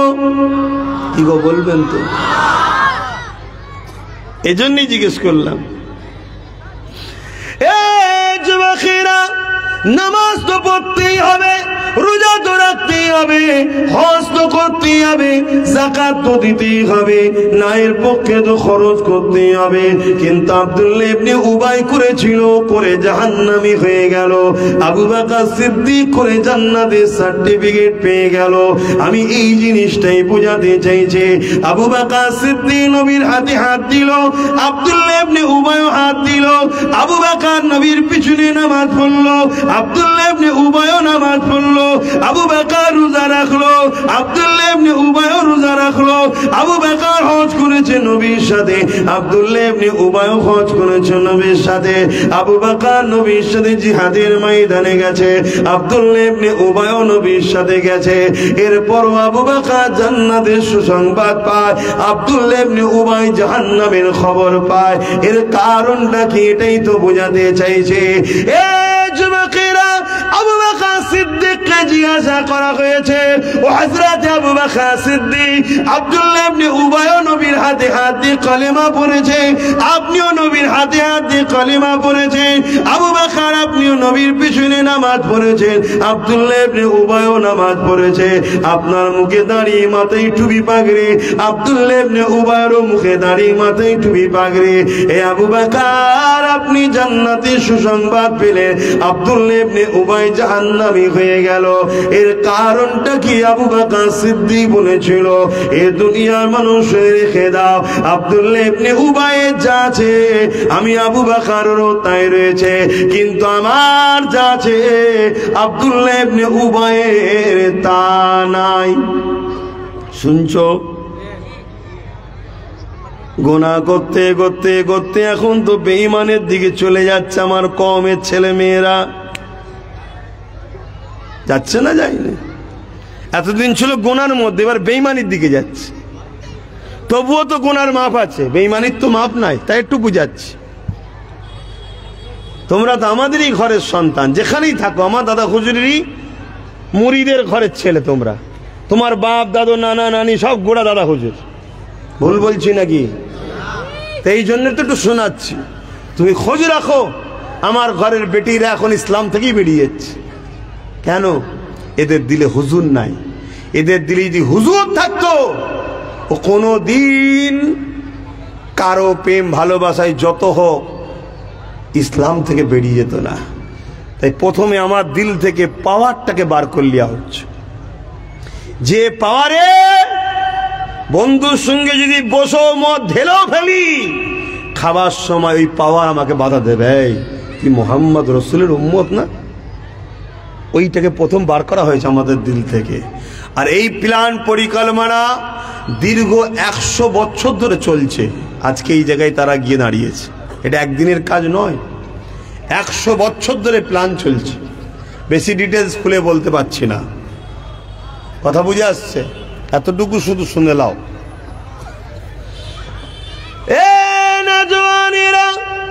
হযরত আবু বকর সিদ্দিক বলেছিলেন, এ দুনিয়ার মানুষেরা আব্দুল্লাহ ইবনে উবাই যা আছে আমারও তাই আছে, কিন্তু আমার মধ্যে যা আছে আব্দুল্লাহ ইবনে উবাইয়ের মধ্যে তা নাই। আবু বকর সিদ্দিককে জিজ্ঞাসা করা হয়েছিল, হুজুর আব্দুল্লাহ ইবনে উবাইয়ের মধ্যে যা আছে আপনার মধ্যে আছে, আপনার মধ্যে যা আছে এর মধ্যে না, একটু খুলে বলেন। হযরত আবু বকর সিদ্দিক কি বলেছিল? যুবক কোন একটু মন দিয়ে শোনো, যদি মনে হয় বাঁচতে চায় তাহলে একটু আলোচনাটা গুরুত্ব দিয়ে শোনো। হযরত আবু বকর সিদ্দিক বলেছিল, এ দুনিয়ার মানুষেরা আব্দুল্লাহ ইবনে উবাই নবীর হাতে হাত দিয়েছে, আমিও নবীর হাতে হাত দিয়েছি। আব্দুল্লাহ ইবনে উবাই নামাজ পড়েছে, আমিও পড়েছি। রোজা রেখেছে, আমিও রেখেছি। ও হজ করেছে, আমিও করেছি। ও দান করেছে, আমিও করেছি। জিহাদে গেছে, আমিও গেছি। ওর দাড়ি টুপি পাগড়ি আছে, আমারও দাড়ি টুপি পাগড়ি আছে। এদিকে ওর যা আছে আমারও তাই আছে, কিন্তু আমার যা আছে ওর তা নাই। আপনার কি আছে? হযরত আবু বকর সিদ্দিক বলেছিল, আমার দিলের মধ্যে আল্লাহ নবীর প্রেম ও আদব রয়েছে, যেটা ওর মধ্যে না। কি বুঝলেন? বলবেন তো? তাহলে আমাদের সমাজে এরকম আব্দুল্লাহ ইবনে উবাই মার্কা লোক আছে না নাই? কথা বলছে না তো? আর আবু বকর সিদ্দিক হুজুরের অনুসারী নামাজি রোজাদার আছে না নাই? আমি কোনটা লব? আব্দুল্লাহ ইবনে উবাই লব না আবু বকর সিদ্দিক লব? এই রিসেন্ট দেখবেন সোশ্যাল মিডিয়ায় ঘুরছে, কোনো একজন দাড়িওয়ালা টুপিওয়ালা বলেছে কোনো একটা জায়গাতে কাউকে সাপোর্ট করতে বলেছে, দাড়িওয়ালা টুপিওয়ালা লোক। দেখছেন না সোশ্যাল মিডিয়ায়? তাহলে বলুন, তাহলে আমাদের শেষের পিছনে হাত কাদের? এক শ্রেণীর দাড়িওয়ালা টুপিওয়ালা মোল্লাদের আছে না নাই? আমি কোথায় লিজেচ্ছি বুঝতে পারছেন তো নাকি? আলোচনা এখনো দিন আছে, এখনো সময় আছে। তোমরা মুনাফেক চেনো, আর না হয় অচিরেই শেষ হয়ে যাবে। যুবকেরা, তরুণেরা, বাবেরা, এ নবী পাখি প্রেমিকেরা, চিনবেন কি করে কে মুমিন কে মুনাফিক? দাড়ি তো দুদিকেই রয়েছে, টুপি তো দুদিকেই রয়েছে, হজ তো দুদিকেই রয়েছে, নামাজ তো দুদিকেই আছে, কিরাত তো দুদিকেই আছে, তেমন করে হজ তো দুদিকেই রয়েছে, রোজা তো দুদিকেই রয়েছে। আবু বকর রয়েছে, আব্দুল্লাহ ইবনে উবাইর রয়েছে। চিনবে কি করে? চেনার জন্য পন্থা হলো এটা। যেমন সোনা চিনতে গেলে কোষ্ঠী পাথর লাগে, কোষ্ঠী পাথর ছাড়া সোনা চেনা যায় না। অন্য জায়গাতে আপনাকে ঠকে যেতে হবে। আপনি ভুল কিনে ফেলতে পারেন, তামাকে সোনা বলে কিনে ফেলবে। এ যুবকের, আপনি শিওর হতে গেলে কোষ্ঠী পাথর দিতে হবে। এই মনে রাখবেন, সোনার থেকে দামি জিনিস হলো ঈমান। ইমান। এই ইমানের ব্যাপারে আপনি মুমিন না মুনাফিক বক্তা চিনবেন কি করে? মুমিন মাওলানা না মুনাফিক মাওলানা চিনবেন কি করে? আমাদের रहनुमा से যে মাথায় বসে আছে ও মুমিন না মুনাফিক চিনবেন কি করে? বাবরি মসজিদ কেন গেল এর পিছনে মুনাফিকের হাত আছে না নাই জানবেন কি করে? আজও যে বিভিন্ন ঈদগাহ গুলোর উপরে আগুন ধরানো হচ্ছে, বিভিন্ন মসজিদে আগুন ধরানো হচ্ছে, এর পিছনে মুমিন আছে না মুনাফিক আছে চিনবেন কি করে? চিনবেন কি করে? এই যুবকেরা আজকে বলে দিয়ে যায়, তুমি যেখানেই থাকো না কেন, তুমি দুনিয়ায় জন্ম নিয়েছো একটাই কারণে, আল্লাহ দাসত্ব করার জন্য, যিনি তোমাকে দুটো চোখ, দুটো কান, দুটো হাত, দুটো পা দিয়েছে। শুধু দুনিয়ায় টাকা পয়সা ইনকাম করবি, গাড়ি বাড়ি করবি, বউ ছেলে বলেলি হই হই করে চলে যাবি, এর জন্য আল্লাহ বানাইনি। শুধু হায় কোনো করতে হবে কোনো আল্লাহর হুকুম, কিন্তু তোমাকে মূল যে জন্য আল্লাহ বানিয়েছে আল্লাহ দাসত্ব করার জন্য। আমার আল্লাহ আপনার দাসত্ব কোনটা আল্লাহ কোরআনে জানিয়ে দিলেন, মাতাকুমুর রাসূল ফাখুযুহু, আমার নবী যা দিচ্ছে নিয়ে নে, আমার নবী যা ছাড়তে বলেছে ছেড়ে দে। অর্থাৎ আমার নবীর গোলামি করার জন্য আল্লাহ তোমায় আমায় বানিয়েছে। আরো জোরে বলুন সুবহান। চোখ মুজে নবী যা দেবে নে, কেন কিন্তু যদি বাট বললে হবে না, নবী যা ছাড়তে বলেছে ছেড়ে দে, এজন্যই বানিয়েছো তো। যুবকেরা মুমিনকে আর মুনাফিককে চিনবেন কি করে? সহজে একটাই কথা বলে দিয়ে যায়, আল্লাহ পাক তোমার আমাকে চিনাবার জন্যই তো মুহাম্মদ রাসূলুল্লাহকে পাঠিয়েছে। অর্থাৎ তোমার আমার বিচখানে, তোমার আমার বিচখানে যিনি রয়েছেন তিনি হলেন নূর নবী মুহাম্মদ রাসূলুল্লাহ। অর্থাৎ আল্লাহর সঙ্গে বান্দার সম্পর্ক গড়ার জন্য বিচখানে, আল্লাহর বান্দার বিচখানে যিনি রয়েছেন মুহাম্মদ রাসূলুল্লাহ। অর্থাৎ তুমি আমি নবীর কাছে যাব, নবী তোমাকে আমাকে আল্লাহর সঙ্গে সম্পর্ক করে দেবে। মুনাফিক চিনার বিষয় যদি এসে যায়, আমার রাসূলুল্লাহকে সামনে নিয়ে আসবেন, তাকে জিজ্ঞাসা করুন আমার নবী সম্বন্ধে তোমার ধারণা কি, আমার নবী সম্বন্ধে তোমার আকীদা কি, আমার নবী সম্বন্ধে তোমার দিলে কি জায়গা আছে, আমার নবীকে সে কোন নজরে দেখে যে আমার নবীকে তাজিম সম্মান মাকাম মর্যাদায় গুরুত্ব দেবে, সেই হলো মুমিন। তার পিছনে তোমাকে আমাকে দাঁড়াতে হবে, তবেই তো কামিয়াবি। যার দিলে নবী নেই তার পিছনে দাঁড়িয়ে কোনো দিনের জন্য কামিয়াবির আশা করা যায় না। বুঝছেন তো নাকি? কেন এ কথা বলছি? আজ আমরা এই ফাঁসার পিছনে, আমরা এই বিপদের পিছনে একদল মুনাফিক আলেম ওলামা বক্তাদের সব হাত আছে। আজকে আমার এই কওমটা পুরো ফেসে গেল, এর জন্য তারা দোষী। আর আমাদের দোষ কি? আমরা দাড়ি দেখে ছুটিছি, টুপি দেখে ছুটিছি, পাগড়ি দেখে ছুটিছি, নামাজ দেখে ছুটিছি, কিরাত দেখে ছুটিছি, একবার দেখিনি ওর দিলে হুজুর আছে কিনা। কেন নামাজ দেখে ছুটলে হয় আবু বকর পাবে, না আব্দুল্লাহ ইবনে উবাইও পেতে পারো। রোজা দেখে ছুটলে আবু বকরও পেতে পারো, আব্দুল্লাহ ইবনে উবাইও পেতে পারো। ভুলও হতে পারে, ঠিকও হতে পারে, কিন্তু 100% যাদের দিলে মুহাম্মাদুর রাসূল আছে তারা যাই হোক নাই হোক ধোঁকাবাজ, গাদ্দার, প্রতারণাকারী হতে পারে না। জোরে বলুন সুবহানাল্লাহ, আরো জোরে বলুন সুবহানাল্লাহ। আর নবী যার দিলে আছে একটাই যথেষ্ট, বেশি লাগে না, একটাই। ইতিহাস তার প্রমাণ দিচ্ছে না, দেয়নি? হ্যাঁ, হযরতে খালিদ বিন ওলীদের নাম শুনেছেন না শোনেননি?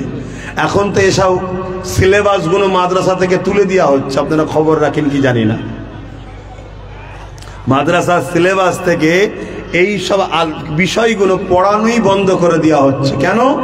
এর মধ্যে ইমানের পাওয়ারের আলোচনা আছে। তাই যারা আমাদেরকে ইমান থেকে দূরে সরাতে চায় তারা এই সিলেবাসগুলোকেও তুলে দিতে চাইছে। কিন্তু আমি তো আলোচনা করব, কেন আমি কোনো সরকারের কর্মচারী তো নয়, কথা মাথায় ঢুকছে না? ঢোকে না। সরকারের কর্মচারী হলে সরকারের হুকুমে চলতে হবে, নাই মাইনে পাবে না। আমি তো সরকারের কর্মচারী নয়, আমি তো খুলে আম কথা বলবো। কথা বুঝে আসছে না? নাই। কিন্তু হ্যাঁ, আমি হক কথা বলছি। হযরত খালিদ বিন ওলীদ আমার রাসূল পাক সাল্লাল্লাহু আলাইহি ওয়াসাল্লামের একজন জলিলুল কদর সাহাবী ছিলেন। 125টা লড়াই করেছে জালিমদের বিরুদ্ধে, মজলুমদের পক্ষে, গরিবের পক্ষে, এতিমের পক্ষে, বিধবার পক্ষে, বঞ্চিতদের পক্ষে, অসহায়ের পক্ষে। খালিদ বিন ওলীদ দাঁড়িয়ে 125টা লড়াই করেছে জালিমের বিরুদ্ধে। আর 125টা জায়গাতেই খালিদ বিন ওলীদকে আল্লাহ কামিয়াবি দিয়েছে। জোরে বলুন সুবহানাল্লাহ। এই কামিয়াবির রহস্যটা কি এটা একটু বলবো, শুনবেন না? অসুবিধা হচ্ছে না? এই আলোচনায় অসুবিধা আছে?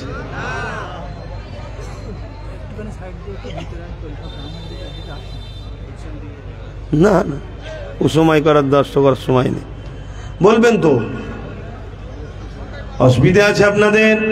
আমার অসুবিধা নেই, আপনাদের অসুবিধা নেই তো?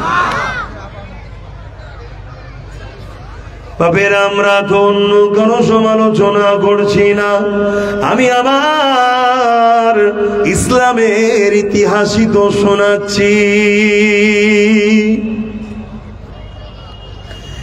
এ যুবকেরা, তরুণেরা, হযরত খালিদ বিন ওলীদ আমার নবী পাকের হাতে হাতে মারে কালেমা পড়ে নবীর কাতারে দাঁড়িয়ে গেলেন। নবী আমার জানিয়ে দিলেন, খালিদ বিন ওলীদ রে, জীবনে কোনোদিন অন্যায়ের সঙ্গে সাথ দেবে না, জীবনে কোনোদিন গরিবের বিরুদ্ধে যাবে না, জীবনে কোনোদিন মজলুমের বিরোধী করবে না, জালিমের বিরুদ্ধে তুমি সংগ্রাম করে যাবে। কেননা ইসলামের নামই হলো ন্যায়ের পক্ষে থাকা, অন্যায়ের বিরোধী করা। এ যুবকেরা, তরুণেরা, হযরত খালিদ বিন ওলীদ এক লড়াইয়ের ময়দানে গেলেন। এমন সময় লড়াই করতে করতে খালিদ বিন ওলীদের মাথার পাগড়ি খানা খুলে পড়ে গেল। হুজুর আমার ঘোড়া চালিয়ে যেতে লেগেছিল, পাগড়ি খানা পড়ে যেতে লেগেছে, পড়ে গেল জমিনে। হুজুর আমার পাগড়ির দিকে তাকালে না, সামনের দিকে তাকালে, সামনের দিকে তাকিয়ে দেখে দুজন জালিম আসতে লেগেছে, উলঙ্গ তরোয়ার নিয়ে খালিদ বিন ওলীদের উপরে হামলা করবে। ঠিক এমনই সময় খালিদ বিন ওলীদ ওদেরকে ডিফেন্সে না গিয়ে, প্রতিরোধ দিকে না গিয়ে, খালিদ বিন ওলীদ ওই পাগড়ি খানা তোলার জন্য ব্যস্ত হলো। খালিদ বিন ওলীদের এই কাজটা দেখে ওই দুজন যোদ্ধা যারা বিরোধী ছিল তারা বলতে লেগেছে, আরে একই ব্যাপার দেখতে লেগেছে। কারণ লড়াইয়ের ময়দানে যদি কারো ছেলে ধর থেকে কল্লাও আলাদা হয়ে যায়, একবার ঘুরে সেদিকে তাকাবার সময় থাকে না। কেন? ছেলে দেখতে গেলে নিজের কল্লা আলাদা হয়ে যাবে। সেই রকম একটা লড়াইয়ের ময়দানে খালিদ বিন ওলীদ পাগড়ি তুলাতে ব্যস্ত হয়েছে। এর কারণটা কি রয়েছে? এই তারা তরোয়াল চালানো দাঁড়িয়ে গিয়ে জিজ্ঞাসা করতে লেগেছে, এ খালিদ বিন ওলীদ রে, শুনেছি তুমি বিরাট বড় যোদ্ধা, তোমার মোকাবিলা করার কারো সাহস হয়নি, কিন্তু আজ দেখে বড় অবাক লাগলো, একজন এত বড় যোদ্ধা হয়ে পাগড়ি তুলাতে ব্যস্ত, জানের জন্য ডিফেন্সে গেল না। খালিদ বিন ওলীদ বলতে লেগেছে, শোনো গো, শোনো গো, তোমরা দুজন তরোয়াল তুলে আমার উপরে হামলা করতে এসেছো দেখেছে, কিন্তু আমি তোমাদের ডিফেন্স করি না, পাগড়ি তোলার জন্য ব্যস্ত হয়েছে, এই জন্য তোমরা আশ্চর্য হতে লেগেছ। তারা বলতে লেগেছে, হ্যাঁ, মানুষের অন্তর কার ক্ষমতার মধ্যে আছে? বলেন বলেন। আজকে আমাদের মাথায় যিনি বসে আছেন, বুঝতে পারছেন না? তা কালকে তো হতে পারে এমন উই হয়তো কলমা পড়লিয়েছে, এ হতে পারে না? পারে না? যদি কপাল ভালো হয়, কপাল ফাটা হলে জীবনে বেরোবেন। তো যাই হোক, ক্ষমতা কার হাতে? জোরে বলেন। কেন? আল্লাহ চাইলে পরিবর্তন হতে পারে না? পারে না? হ্যাঁ। তো খালিদ বিন ওলীদ বলছে, তোমরা তো আমায় মারতে চেয়েছিলে, মারতে পেরেছো কি? বলছে না। বলছে এইটাই তো আশ্চর্যের বিষয়, ওই পাগড়িটা হলো, এটাই আশ্চর্য। আমি নবী এর ওসিলাই হতে পারে আল্লাহ তোমার জানকে বক্স দেবে। জোরে বলুন সুবহানাল্লাহ। আর না হয় উলঙ্গ করে চেক করেও তো তোমায় মারতে পারে, বেহুজ্জতির মরণ হবে। আসো, আসো। তারা যেমন তাদের পরিচয় দিবার জন্য নতুন করে সব লাগাচ্ছে, লাগাতে দাও। তোমার আমার পরিচয় বাড়াবার জন্য বাড়াও, বাড়াও, টুপি দাও, দিয়ে ঘোরো। তাহলে এক মহল্লায় যখন যাবে 500 থাকলে 500ই দেখা যাবে, 500ই চিনা যাবে। তাহলে বোঝা যাবে এখানে দুজন নেই রে, 500 আছে। আর যখন দুজন আছে বাকি কাউকে বুঝাই যাচ্ছে না, ওই দুজনের উপর যখন জুলুম হবে, তোমরা আছো 498 আছো দাঁড়িয়ে, কিন্তু তুমি তো একে অপরকে চিনতে পারছো না। ভাবছে আছে না নেই, আছে না নেই, আছে না নেই, আছে না নেই, করতে করতে দুজন হারিয়ে গেল। আমি কি বুঝাচ্ছি বুঝছো? আরে বুঝতে পারছো তো নাকি? কিন্তু এটা যদি সবার থাকতো, এটা যদি সবার থাকতো, চট করে ধরে ফেলতো। শুধু ধরে ফেলতো তো না, যে শয়তানি করছিল সে এমনি শয়তানি তার কেটে যেত না। আর এখানে ঘাটা দেখুন অনেক আছে। আমার কথা মাথায় ঢুকছে? তাহলে আমাদের ভুলের জন্যই তো আমরা মার খাচ্ছি। বাপ, আগে নিজেদের ভুলগুলোকে সংশোধন করুন, আল্লাহ সাহায্য আসবে। আমার অজে কি আপনাদের কারো কষ্ট হচ্ছে? হলো, কিছু করার নেই। আমারও সময় সংক্ষেপ। আসেন একটু সালাম দেবো। ইয়া নবী সালাম।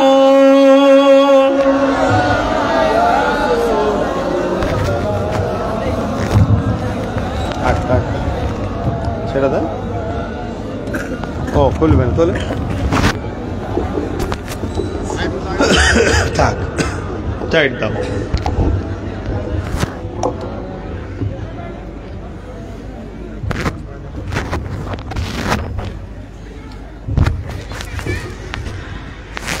طلع البدر علينا من شنيعة الوداع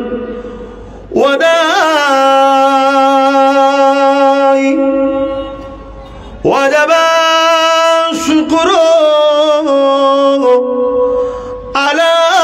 علينا ما دعا لله أعدائي يا نبي سلام يا رسول يا حبيب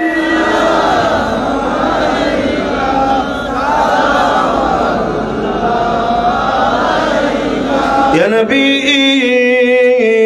مدينة خوতে সব কিছুই পারে দেখিতে।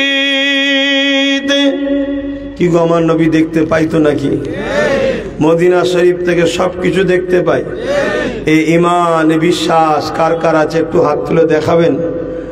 আলহামদুলিল্লাহ, হাত লম্বা করে রাখুন। আলহামদুলিল্লাহ, আলহামদুলিল্লাহ।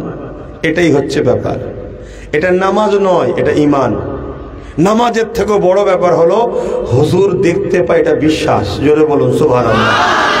যার দিলে এই বিশ্বাস নেই, সে নামাজ পড়ে পড়ে পড়ে পড়ে কপালে দাগ করেও জাহান্নামে যাবে। আমি এটা বুঝাতে চেয়েছি, আমি নামাজের বিরুদ্ধে নয়। এই বিশ্বাসটাকে পয়দা করুন। আমাদের দিলে হুজুরের উপরে নফরত এসছে, আর এই নফরত দুইভাবে করানো হয়েছে। তাই নানা রকম লোক আজকে আমার নবীকে এলে কটূক্তি করছে। এই করার সাহসটা পাচ্ছে, প্রথমে আমার ঘরের লোক কটূক্তি করেছে। এখন এই কথা বলাতে আমাদেরকে কি শিখাবে? আরে আল্লাহ তো দেখতে পায়, নবী দেখতে পায়, এক করে দিচ্ছেন, শিরক হয়ে যাচ্ছে। বলুন নাউজুবিল্লাহ। আপনাদেরকে আমি কিছু মেসেজ দিতে এসেছি। আমি এতটুকু মেসেজ দিচ্ছি, গুনাহ করো না। যদিও গুনাহ করে মরো, বেঈমান হয়ে মরো না। কি বললাম? গুনাহ করো না, যদিও গুনাহ করে মরো, বেঈমান হয়ে যেন মরুনি। কেন? গুনাহ করে মরলেও তওবা করে নাজাত আছে, জাহান্নাম খেটেও নাজাত আছে। কিন্তু বেঈমান হয়ে মরলে ঝুঁকবে আর বেরোবে না। বেঈমানটা কি? হুজুরের শানে যদি কেউ খাটো করে। এই যে হুজুর দেখতে পায়, এই কথাটা যদি কারো বুকে কষ্ট দেয়, জানতে পার ইমানের সমস্যা। কথা বুঝে আসছে? আল্লাহ দেখতে পাই, হুজুর দেখতে পাই, দুটো এক নয়। আল্লাহ দেখতে পাই, হুজুর দেখতে পাই, দুটো এক নয়। এক যখন নয়, সেরেকও নয়। নবী দেখতে পাই, নবীকে আল্লাহ দেখার ক্ষমতা দিয়েছেন, জোরে বলুন সুবহানাল্লাহ। আর আল্লাহ দেখতে পান, তিনাকে কেউ ক্ষমতা দেননি, তিনি খোদ মালিক, খোদ ক্ষমতায় দেখেন, জোরে বলুন সুবহানাল্লাহ। তাহলে পার্থক্য হলো না? হলো না? নবী শুনতে পান, আল্লাহও শুনতে পায়। নবী শোনা, আল্লাহ শোনা এক নয়। নবী শোনেন, সবকিছু শুনতে পায়, সবকিছু শোনার ক্ষমতা, ইচ্ছা যেটা করবে সেটাই ক্ষমতা পেয়েছে, আল্লাহ দিয়ে দিয়েছে, আল্লাহ দিয়ে দিয়েছে। এই ক্ষমতাটা নবীকে দিয়েছেন আল্লাহ। আর আল্লাহ সবকিছু শুনতে পান, এক আল্লাহকে কেউ ক্ষমতা দেয়নি, তিনি খোদ মালিক, জোরে বলুন সুবহানাল্লাহ। একটা লিয়ে মালিক শোনেন, আর একটা খোদ মালিক। পার্থক্য আছে না নাই? তাহলে যেখানে পার্থক্য আছে সেখানে শিরক নাই, জোরে বলুন সুবহানাল্লাহ। অনেকে আপনাকে বিগড়াতে পারে, আপনারা আমাদের ঘরের বাচ্চা, কষ্ট করে খেটে খুঁটে আছে, কমসা ইমানটা তো বাঁচুক, তাই বুঝাচ্ছি। অনেকে বুঝাতে পারে, তাহলে মদিনা শরীফে ফারিস্তা রেখেছে কেন আল্লাহ? কে সালাম দেয় তার নাম ধরে, দরুদ পড়ে তার নাম ধরে, তার বাপের নাম ধরে বলে অমুকের বেটা অমুক আপনার ওপরে দরুদ সালাম পড়েছে, এভাবে বলে, তাহলে ফারিস্তা রেখেছে কেন? কথা বুঝে আসছে? আপনি আম মানুষ ঘাবড়ে যাবেন, হ্যাঁ এটা হাদিসে আছে, আমার নবীর দরবারে একজন ফারিস্তা রাখা আছে, পৃথিবীর যেখান থেকে সালাম দেয় ওই ফারিস্তা সেটা আমার হুজুরের দরবারে পেশ করে। যে আজকে দিল্লি থেকে আব্বাস সিদ্দিকী, আলী আকবর সিদ্দিকীর সন্তান, বা আপনাদের আব্বার নাম ধরে আল্লাহ নবীকে বলবেন, দিল্লি গান্ধীনগর শান্তি মহল্লা নাকি, এখান থেকে আপনাকে সালাম দিয়েছে অমুক অমুকের পুত্র, অমুক অমুকের পুত্র, অমুক অমুকের পুত্র, অমুক বলবে, ফেরেশতা সব আমার রাসূলকে জানাবে। তো এইটা শুনে কেউ যদি হাদিসটা শুনিয়ে আপনাকে ঘাবড়াতে যায়, আপনি তাকে একটাই কথা জিজ্ঞেস করবেন, আমাদের দুই কাঁধে দুটো ফেরেশতা আছে, আছে না? এই দুটো ফেরেশতা কে রেখেছে? একজন নেকি লেখে, একজন গোনা লেখে, নিয়ে গিয়ে আল্লাহর কাছে পেশ করে। তাহলে আল্লাহ কি দেখতে পাই না? তাহলে ফেরেশতা কেন রেখেছে? আল্লাহ কি শুনতে পাই না? তাহলে ফেরেশতা কেন রেখেছে? খুব ভালো করে শুনুন, এটা বাদশাহিত্বের শান। এটা কিসের শান? বাদশাহিত্বের শান। আরে দুনিয়ায় যত যা কিছু হচ্ছে সব তো কোরআন থেকে নিয়ে রিসার্চ করে কোন রকম জেরক্স করে ওরা চালাচ্ছে। যেমন সাদ্দাত জান্নাত তৈরি করতে চেয়েছিল, কোরআন থেকে নিয়েই তো স্বপ্ন দেখেছিল যে আমি জান্নাত করব। কিন্তু জান্নাত আছে, জান্নাতের বিবরণ দিয়েছে, ও নিজে একটা চেষ্টা করেছে, হাকিকাতে তো জান্নাত করতে পারবে না। তা আমাদেরও সমাজে যারা বর্তমান বাদশাহ আছে, তারাও দরবারে উজি টুজি রাখে, হ্যান ত্যান রাখে, এসব কোরআন থেকে পড়ে রিসার্চ করেই তারা বার করেছে। কথা মাথায় ঢুকছে? কিন্তু এটা মূলত বাদশাহিত্বের শান। আমার নবীর দরবারে একজন ফেরেশতাকে গোলাম করে আল্লাহ দাঁড় করিয়ে রেখেছে, পৃথিবীর যেখান থেকে যে সালাম দিক ওই ফেরেশতা আমার নবীর কাছে সেটা পেশ করে। এটা বাদশাহিত্বের শানের জন্য, জোরে বলুন সুবহানাল্লাহ। ঠিক আল্লাহ নিজের জন্য দুটো ফেরেশতা রেখেছে। আল্লাহ সব জানে, সব শোনে, সব দেখে। তিনি দোনো জাহানের সৃষ্টি বাদশাহ, কুল কায়নাতের বাদশাহ, লাহু মুলকুস সামাওয়াতি ওয়াল আরদ, জমিন আসমানের একমাত্র বাদশাহিত্ব তিনার। তিনি এই দুটো ফেরেশতাকে রেখেছে বাদশাহিত্বের স্বার্থে। এটা সিস্টেম। কিন্তু এর মানে এটা নয় যে আল্লাহ শুনতে পায় না, দেখতে পায় না। ঠিক তেমনই নবীর দরবারে আছে বলে নবী শুনতে পায় না, দেখতে পায় না, এটা ভুল কথা। নবীকে আল্লাহ শোনা ও দেখার পাওয়ার দিয়ে দিয়েছে, জোরে বলুন সুবহানাল্লাহ। নবীকে ধরুন, যদি বাঁচতে চান ফিরে আসুন, দিলে রসুলকে রাখেন, নবীকে পিয়ার করেন, অটোমেটিক দেখবেন আপনার জীবনের সব পরিবর্তন হচ্ছে। আপনি ভাবতেই পারবেন না একদিন আপনি জগৎ বিখ্যাত ওলি হয়ে যান, দুনিয়া থেকে চলে যাবেন, জোরে বলুন সুবহানাল্লাহ। এক সাহাবী এসছে আমার নবীর কাছে, এসে বলছে, একজন মানুষ এসছে, তখন সাহাবী হয়নি, এসে বলছে যে আমি আপনার কাছে বায়াত হতে পারি, তবে আমি 5 রাকাত নামাজ পড়তে পারবো না, 5 ওয়াক্ত, আমি 3 ওয়াক্ত পড়বো। ক ওয়াক্ত? 3 ওয়াক্ত। ফরজ ক ওয়াক্ত ভাই? 5 ওয়াক্ত। আমার নবী বলছেন ঠিক আছে, তুমি 3 ওয়াক্তই পড়বে, চলে আসো, বায়াত হও। এটা নবীর জন্য পাওয়ার আছে, নবীর শরিয়াত। নবী 3 ওয়াক্তকে কারোর জন্য 2 ওয়াক্ত করতে পারে, 4 ওয়াক্ত করতে পারে। এই পাওয়ারটা নবীকে কে দিয়েছে? আল্লাহ। তাহলে সবকিছুর মালিক সেই ঘুরিয়ে ফিরিয়ে কে হচ্ছেন? আল্লাহ। এতে তো কারো সন্দেহ আছে নাকি ভাই? সব পাওয়ার তো আল্লাহ। যে কথা বলছি মূলত এই ক্ষমতাটা কার? এই হাত লাড়াচ্ছি, মূলত ক্ষমতাটা কার? আমায় ব্যবহার করতে দিয়েছে। তা আপনাকেও ব্যবহার করতে, এই দেখছেন এসব তো আল্লাহ দিয়া। তা আমার নবীকে আল্লাহ পাওয়ার দিয়েছে, আপনি শরীয়তের ব্যাপারে যেটা বলবেন সেটাই হবে। এই আমি পাওয়ার দিলাম, আপনার উঠা বসা, চাল চলন, কথাবার্তা, হাসা, ক্ষমানো, শোয়া, সবটাই আপনি যেটা করবেন ওটাই ইসলাম। জোরে বলুন সুবহানাল্লাহ। তো ওই ব্যক্তিকে নবী বললেন, ঠিক আছে তুমি 3 ওয়াক্তই পড়বে, আসো। বেয়াত হলো। হাদিস বলছে ওই সাহাবীটা জীবনে কোনোদিন 3 ওয়াক্ত পড়েনি, 5 ওয়াক্তই পড়েছে। জোরে বলুন সুবহানাল্লাহ। তাকে জিজ্ঞেস করছে, তুমি তো 3 ওয়াক্ত পড়বে বলে বায়াত হলে 5 ওয়াক্ত পড়ছো কেন? সে তখন বলছে, কথা তো ঠিকই, 3 ওয়াক্তের জন্য বায়াত হয়েছিলাম, কিন্তু যাকে ভালোবাসি তিনি তো 5 ওয়াক্ত পড়ে, তাহলে আমার মাহবুব যেটা করে আমি সেটা করব। জোরে বলুন সুবহানাল্লাহ। যেমন আমাদের ছেলেরা অনেকে দেখবেন এই জায়গায় একটু চুল রেখেছে কিছুদিন আগে, ভাই কে বলছে এটা মর্জিনার চুল? অস্ট্রেলিয়া কি বলে, ব্রাজিলে নাকি কোন খেলোয়াড় আছে মর্জিনা নাকি, না কি জানি ভাই, আমি তো জানি না অতটা। এই তার কিছু জায়গায়, এই জায়গায় চাচা, এখানে চাচা, নানা রকমের স্টাইল। কি ভাই, এটা অমুক খেলোয়াড়ের, এটা অমুকের। কেন করেছিস? না আমি তাকে ভালোবাসি। তাহলে হায় আমার কম, যে যাকে ভালোবাসে তার স্টাইল তার পছন্দ। আমরা নূর নবীকে ভালোবাসি, আমরা নূর নবীর স্টাইল ছেড়ে দিয়ে কাকে ফলো করছি? এই জন্য তো আমাদের দুর্দশা। এই জন্য যারা সোজা হয়ে আমাদের সামনে দাঁড়াতে পারে না, আজকে তারাও আমাদের উপরে ছড়ি ঘুরাচ্ছে। কেন? আমরা আমাদের হুজুরকে ছেড়ে দিয়েছি। যারা আমাদের দরবারে এসে হাত ধরে দাঁড়িয়ে থাকতো, আজ থেকে 100 বছর পিছিয়ে যাও, কি আমেরিকা, কি ফ্রান্স, কি ব্রিটেন, আমাদের দরবারে এসে হাত এরকম করে দাঁড়িয়ে থাকতো, ইজাজত দিলে ভেতরে ঢুকতো, চেয়ারে বসাও ইজাজত ছিল না। আজকে তারা আমাদের উপরে ছড়ি ঘুরাচ্ছে। কারণটা কি কখনো চিন্তা করেছো? নামাজ কমেছে নাকি? মসজিদ তো দিনকে দিন বেড়েই যাচ্ছে, তাহলে নামাজি কমলো কোথায় বলো? টুপির দোকান কি কমছে? দিনকে দিন বেড়েই যাচ্ছে। টুপি কি তাহলে পড়া বন্ধ হয়েছে? বোরখার দোকান কমেছে? হ্যাঁ, ইফতার রোজা বাড়ছে, সব জায়গায় কোরআন বাড়ছে, মাদ্রাসা বাড়ছে, তাহলে সমস্যাটা কোথায়? সমস্যা মূল জায়গাতে হয়ে গেছে বাপ। সেটা হলো এটাই, যে ড্রেন দিয়ে সাগরের পানি আপনার খালে আসে বা নদীতে আসে, ওই ড্রেনটাই ভাটা পড়েছে। ওই ড্রেনটা হলো ভালোবাসা ও আদবের ড্রেন। সাগর হলো নূর নবী, বুঝাবার জন্য বলছি। ওখান থেকে তোমার নদীতে, তোমার খালে যে নিয়ামত পাওয়ার ভালোবাসা যে আসে, ওটা বন্ধ হয়ে গেছে। তো নবীকে ধরো, নবীকে প্যার করো, নবীর সঙ্গে জোড়ো, নবীর সুন্নাতকে ফলো করো, নবীর জীবনী পড়ো।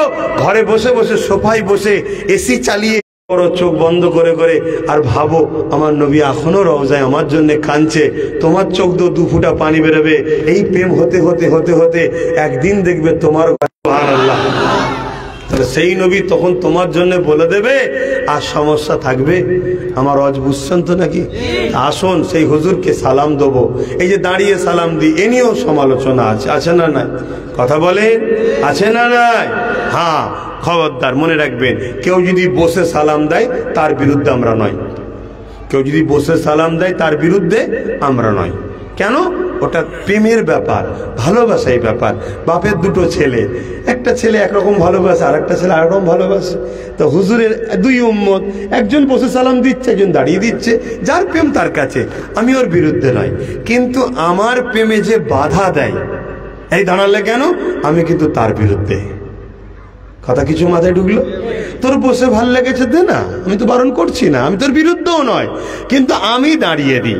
কিন্তু তুই যখনই বলবি দাঁড়ানোর দলিল কোথা পেলে, হ্যান কোথা পেলে, আরে আমার প্রেমে তোকে কি মাথা গলাতে বললো আবার হঠাৎ করে? শোনেন, এলেম এখানে থাকে, ইমান এখানে থাকে। এলেম এখানে থাকে, ইমান এখানে থাকে। ফতোয়া এখানে থাকে, ইমান এখানে থাকে। এ হাজারো প্রশ্ন করে, এ কোনো প্রশ্ন করে না। একবার যদি কারোর সঙ্গে দিল লেগে যায় তো লেগে যায়, ব্যাস, তার জন্য জান চলে যাবে তাও ভালো, এখান থেকে সরবে না। এটা হচ্ছে প্রেম থাকার জায়গা, এটা হচ্ছে ভালোবাসা থাকার জায়গা। তাই ইমান, প্রেম ও আদব, ভালোবাসার জিনিসটা ইমান এখানে থাকে, আর এলেম এখানে থাকে। এই যে দাঁড়িয়েছি এখানের জন্য নয়, এখান থেকে দাঁড়িয়েছি, অর্থাৎ আদব ও প্রেমে দাঁড়িয়েছি। তারপরেও যদি তোমাদের মনে হয় তোমাদেরকে শক্তিশালী করার জন্য একটু বলে যাচ্ছি, আমার নবীর সাহাবারা নবীকে যখন সালাম দিতেন দাঁড়িয়ে দিতেন। জোরে বলুন সুবহানাল্লাহ। নবী পাকের কলিজার টুকরি খাতুনে জান্নাত যখন সালাম দিতেন দাঁড়িয়ে দিতেন। জোরে বলুন সুবহানাল্লাহ। আর একটু শুনেলেন, কোরআন পাকে আল্লাহ বলছেন সল্লু, দরুদ পড়ো, শুধু এতটুকু। সালামের বেলায় বলেছে ওয়াসাল্লিমু, সালাম দাও তাসলিমা, সব থেকে উত্তম ভক্তি ভালোবাসা আদবের সাথে দিবার মতো করে সালাম দাও। জোরে বলুন সুবহানাল্লাহ। এ থেকে বোঝা গেল দরুদের থেকে গুরুত্ব আল্লাহ বেশি সালামে দিয়েছে। কেন দিয়েছে? এর কারণটা কি? দরুদ পড়লে নেকি হয়, সালাম দিলে নূর নবীর জবাব পাওয়া যায়। জোরে বলুন সুবহানাল্লাহ। আমরা সব সালাম দিচ্ছি, হুজুর আমাদের সালামের জবাব দিচ্ছে। জোরে বলুন সুবহানাল্লাহ। হায় কত নসিবওয়ালা আমরা। কিন্তু আমরা আহলে সুন্নাত ওয়াল জামাতের মানুষ, আমাদের ঈমান, আমাদের বিবেক বলছে আরে সামান্য চটি মার্কা নেতা এলে যদি দাঁড়িয়ে যায় তো হুজুর জবাব দেবে, হুজুরের সালামের জবাবটা আমরা বসে লি কি করে? তাই আদবে দাঁড়িয়ে লি। জোরে বলুন সুবহানাল্লাহ। এটা প্রেমের ব্যাপার। তাহলে যে বসে দেয় তার সাথে আমাদের কোনো ঝগড়া নেই, মিলে জুলে থাকবো। কিন্তু আমি দাঁড়িয়ে দিলে যে সমালোচনা করে, এ হলো আব্দুল্লাহ ইবনে উবাই। সব থাকার পরও হুজুর না থাকার জন্য যেমন জাহান্নামে গেছে, এরও সব থাকার পরও জাহান্নামে যাবে। তাই তো নবী বললেন আখরি জবানায় হাতের তালুতে আগুন রাখার থেকেও ঈমান বাঁচানো কষ্ট হবে। কেন? আমাদের সব থেকে বড় দুশ্মন হলো আল্লাহ। নবী বললেন আখরি জবানায় আসমানের নিচে জমিনের ওপরে সব থেকে নিকৃষ্ট হবে একদল আলেমরা। আমি বড় পাওয়ারের সাথে ভারতের রাজধানীতে আপনাদেরকে বলে যাচ্ছি, আমাদের যতগুলো মসজিদ, যতগুলো মাদ্রাসা, যত জায়গায় যা কিছু ঘটছে, এর জন্য একদল মুনাফিক আলেমরা দোষী। কথা মাথায় ঢুকছে না? ঢোকে না? এরা দোষী। আমি আপনি ভাববেন হয়তো এখন এক হয়ে থাকা দরকার, বিভাজন করার দরকার নেই। হ্যাঁ, 100 বার এক হতে হবে। কার সাথে এক হবেন বলুন? মাদ্রাসা বাঁচাতে যাচ্ছেন, নারে তাকবীর, আল্লাহ আকবার, মাদ্রাসা বাঁচাও জিন্দাবাদ। আর কার সাথে এক হয়েছেন? যে নাকি নবীকে মরা বলে। কথা মাথায় ঢুকছে না? ঢোকে না? নবীকে যে মরা বলে তার সাথে এক হয়ে বলছে মাদ্রাসা বাঁচাতে হবে। আরে ও তো নবীর দুশ্মন, ওর সাথে এক হয়ে তুই মাদ্রাসা বাঁচাবি কি করে? উপরন্ত ওর সাথে এক হয়ে ক্ষতিটা কি হচ্ছে শোনো। তোমার পুকুরে কতটা ডিপ আছে, কোন জায়গায় কি আছে কেউ জানে না, কিন্তু তোমার ঘরের গাদ্দার যদি বাইরে গিয়ে বলে দেয় বেশি গভীর নেই, মারলাম। কথা বুঝে আসছে না? নাই। তোমার ঘরের কোথায় দরজা কি আছে না আছে, গোপন কি আছে কেউ জানে না। এই তোমার ঘরের লোক যদি বলে দেয় তাহলে চুরি করতে সুবিধা হবে না? হবে না? তাহলে এই রকম যদি যাদের দিলে নবী নেই তাদেরকে যদি এক হও, এরা মূলত তোমার ভেতরের খবর সব বলে দেবে, আর তুমি আমি দুর্বল হয়ে পড়বো। কষ্ট পেচ্ছেন? কষ্ট পেচ্ছেন? আমি আবার বলছি, চীনের বুকে একটা লড়াই হয়েছিল। ঘাবড়াবেন না, ঘাবড়াবেন না। 30,000 যুবক ছিল। কত যুবক? বুখারী শরীফের হাসিয়া খুলবেন পাবেন। আমার উস্তাদ, আমার ছোট হুজুর পীর কেবলার জামাই, আমার উস্তাদ হন তিনি, যিনি আমাকে এই হাদিসটা পড়িয়েছিলেন বুখারী থেকে, মোকদ্দমা থেকে। কথা বুঝে আসছে? আমাদের বেলপাড়ার শেখুল হাদিস নিয়ামত ফুফা, ওনাকে ফুফা বলতো, আমার ফুফাও হয়, ইন্তেকাল হয়ে গেছে, আল্লাহ তেনার আখিরাতে উঁচু মাকাম দান করেন। 30,000 যুবক ছিল। যুবকদের হাতে কিচ্ছু ছিল না।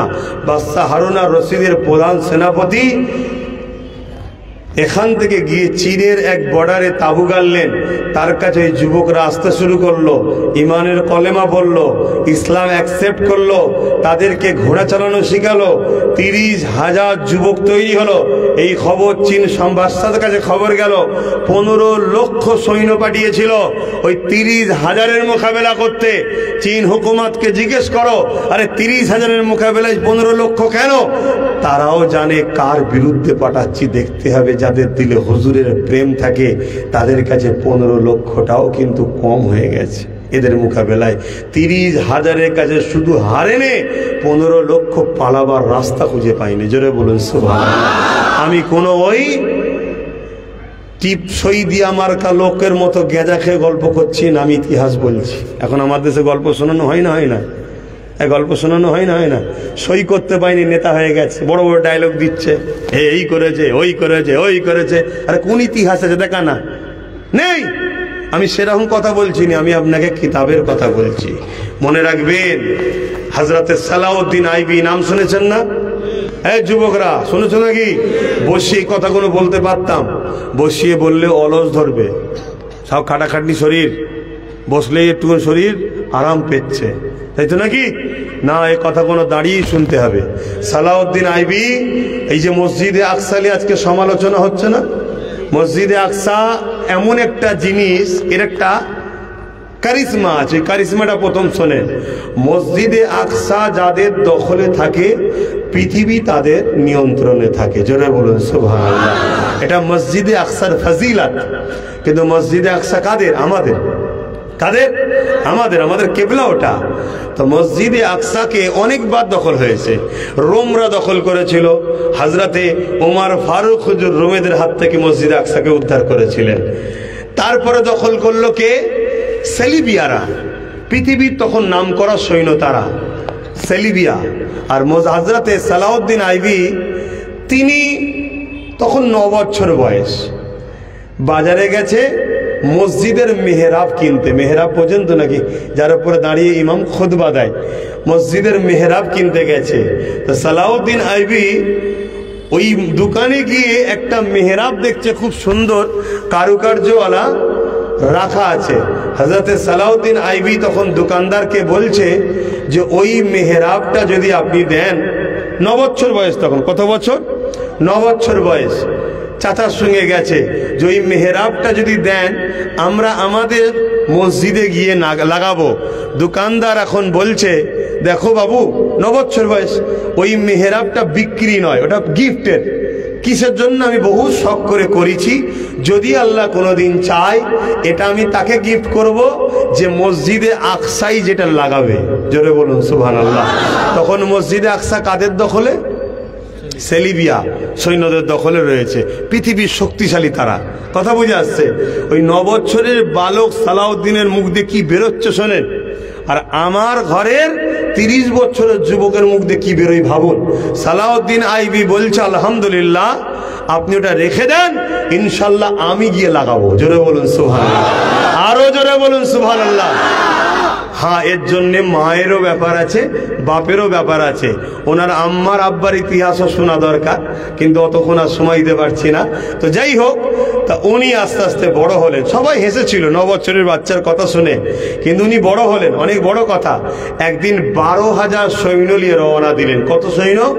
12,000 নিয়ে রওনা দিলেন মসজিদে আকসার উদ্দেশ্যে। জেরুজালেমে যাবার কিছুটা আগে এক জায়গায় তাবু করলেন।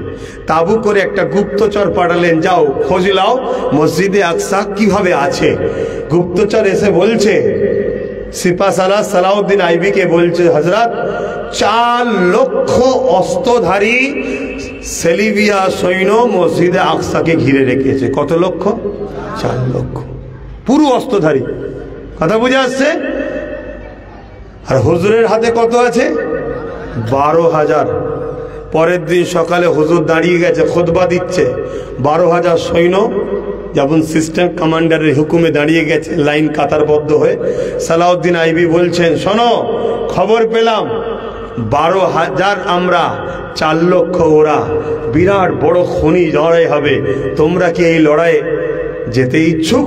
না হয় আমি ইজাজত দিচ্ছি, ঘরে ফিরে যাও পরিবার সন্তানদের কাছে। তবে আমি সালাউদ্দিন এগিয়ে যাব, পিছবো না। কেন? আমার জানের থেকেও আমার আল্লাহর ঘরের ইজ্জত রক্ষা করাটা আগে। জোরে বলুন সুবহানাল্লাহ। 12,000 সৈন্য বলেছিলেন, হুজুর আমরা পৃথিবীর অন্য কারো সৈন্য নয়, আমরা সালাউদ্দিন আইবির সৈন্য। 4 লক্ষ কেন 40 লক্ষ থাকলেও পিছুবার কোনো জায়গা নেই। মসজিদ ইনশাল্লাহ ফতে হবে। জোরে বলুন সুবহানাল্লাহ। ইমানের জোর দেখুন। আর আজকে আমাদের ঘরের ছেলেকে বললে কি বলে? আমরা এই কজন কি হবে, আমরা ওই কজন কি হবে। আরে তুমি যদি ভেবে নাও তাহলে তো আল্লাহর দাবি করছো তুমি। চেষ্টা তোমার, আমার কামিয়াবি তো আল্লাহর হাতে। তুমি হকের পক্ষে আছো এটা প্রমাণ দাও, ফাতে তো আল্লাহ দেবে। হযরত ইব্রাহিম আলাইহিস সালামকে আগুনে ফেলেছিল নমরুদ, আর গিরগিটি নিয়ে যে ফু দিচ্ছে যাতে আগুন জোরে জোরে ধরে, গিরগিটির ফুঁয়েতে আগুন ধরবে না। তারপরেও গিরগিটি মারা সেদিন থেকে জায়েজ হয়ে গেছে, দেখতে পেলেই মারো। কেন? ইব্রাহিমের বিরুদ্ধে ছিল। আর আজনাই যাকে বলা হয়, আপনারা কি বলেন জানি না, তাকে মারা ইসলামে নিষেধ হারাম হয়ে গেছে। কেন? সে পানি নিয়ে এসেছিল চোঁচে করে, একটা ছোট জন্তু, ওই বিশাল আগুনে পানি দিওয়াতে কিছু আসর পড়ছে না, কিন্তু প্রমাণ দিয়েছে ইব্রাহিমের পক্ষে। তোমার আমার উচিত যতদিন বাঁচবে মোস্তফার গোলামদের পিছনে দাঁড়াও, আলেমদের হাক্কানীদের পিছনে দাঁড়াও, ইমানদার লিডারদের পিছনে দাঁড়াও, তাদের পাশে দাঁড়াও, তাদেরকে সাপোর্ট করো, তাদেরকে সহযোগিতা করো।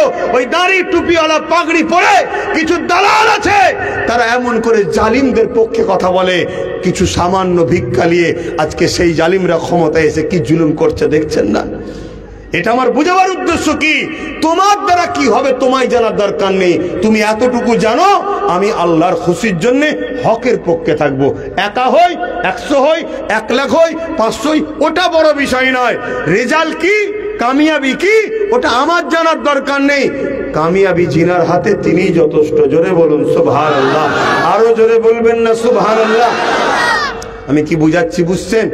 12,000 সৈন্য নিয়ে হুজুর রওনা হলেন। আরে হার জিত তো থাকবে, হার জিত থাকবে না, থাকবে না, কিন্তু 12,000-এর মোকাবেলায় 4 লক্ষ শুধু হেরেছে তা নয়। একটা প্রবাদ বাক্য আছে না, জবানা জব্দ হয়ে গেছে, ওই 4 লক্ষর জবানা জব্দ হয়ে গেছে। এটা কিসের জোরে ভাই? সালাউদ্দিন আইবি বলেছিলেন, এটা আমার কোনো কৃতিত্ব নয়, এসব কামলিওয়ালা মদিনাওয়ালার ফয়েজ। জোরে বলুন সুবহানাল্লাহ। অতএব আল্লাহ যখন তোমার আর আল্লাহর বীজখানে, অর্থাৎ বান্দা আর খালেকের বীজখানে মোহাম্মদ রসুলকে রেখেছে, অর্থাৎ তোমরা আমার রসুলের কাছে আসো, রসুল তোমাকে আল্লাহর কাছে নিয়ে যাবে। তোমাদের যা দরকার আল্লাহ নবীর কাছে দিয়েছে, নবী থেকে কায়নাতে বন্টন হয়। বুখারীর হাদিস, আনা কাসিমুন আল্লাহু ইউতি বা আলা কাসিমুন আল্লাহু মুতি। তাহলে সেই নবী ছেড়ে দিয়ে আজকে আমরা যদি হই হই করি, তাহলে আমাদের মধ্যে ক্ষতি হবে না? হবে না? বড় খারাপ লাগছে, বড় কষ্ট লাগছে। আজ যখন কোনো জায়গায় হুজুরের বিরুদ্ধে কথা হয়, আলেম ওলামাদেরকে পাওয়া যায় না। আমাদের সমাজের মুসলিম ঘরের এমন ছেলে আছে, হয়তো দাঁড়িটা একটু ছোট, প্যান্ট শার্ট পরে, তার একটা ডাকে 70-80 লাখের ওপরে লোক জড়ো হয়, কিন্তু গাদ্দাররা গাদ্দারি করে তাকে প্ল্যান করে হারিয়েও দেয়। এরকম ঘটনা ঘটছে না? ঘটেনি? আমি কোথায় কি ইশারা করছি সব বুঝতে পারছেন আপনারা। এটা বড় খারাপ লেগেছে, বড় কষ্ট লেগেছে। পাগড়ি পরা দাঁড়িয়েওয়ালা লোক হয়তো এত বড় গাদ্দারি করলি, হ্যাঁ? কি হলেই কমের সমাজে কি ক্ষতি ধোক ধরে গেল আমাদের। এখনো সময় আছে, যুব সমাজ তোমরা পরিবর্তন হও, পরিবর্তন হও। শুনছো তো কি বলছি?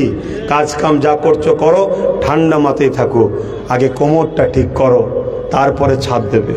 লাভালাভি করোনি, ঠিক মতো করে নিজের ভবিষ্যৎ, নিজের বাচ্চার ভবিষ্যৎ বুঝতে পেরেছো, আস্তে আস্তে গুছিয়ে নেবে। অত হুড়োহুড়ি করার কিছু নেই।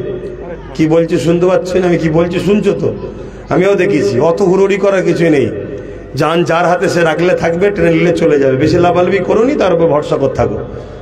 কথা কিছু মাথায় ঢুকছে না? ঢুকে নেই? হ্যাঁ, আসেন আসেন, একটু হুজুরকে সালাম দিয়ে নি। হে নবী সালাম, ইয়া রাসূল, ইয়া হাবিব,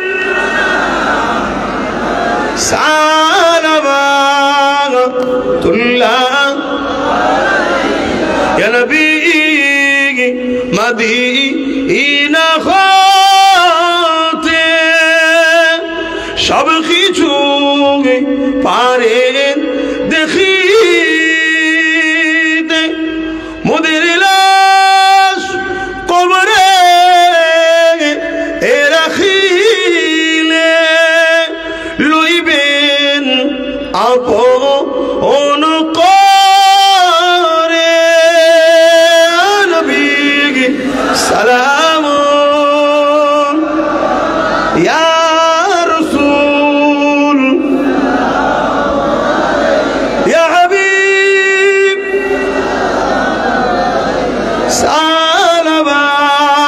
সালাওয়াতুল্লাহ।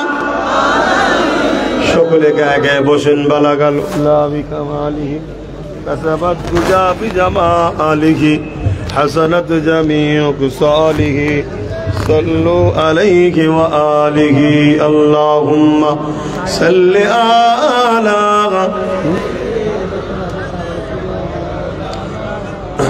আমার বাপ জানেরা, আর কথা বাড়াবো না। 10টা বোন থাকার কথা শুনে 10:30 হয়ে গেছে। আমি একটা ছোট্ট কথা বলি, আমার কওমের মধ্যে অনেক অর্থশালী আছে না নাই? কথা বলেন। সেই অর্থশালীরা দেখা যায় অন্য অন্য জায়গায়, বিভিন্ন জায়গায় খরচ করে। কথা বুঝে আসছে? জালিম অত্যাচারী শাসকদের পিছনেও খরচ করে। এই কথা শুনছেন? স্পষ্ট কথা বলে যাচ্ছি, কারো অসুবিধা হচ্ছে নাকি?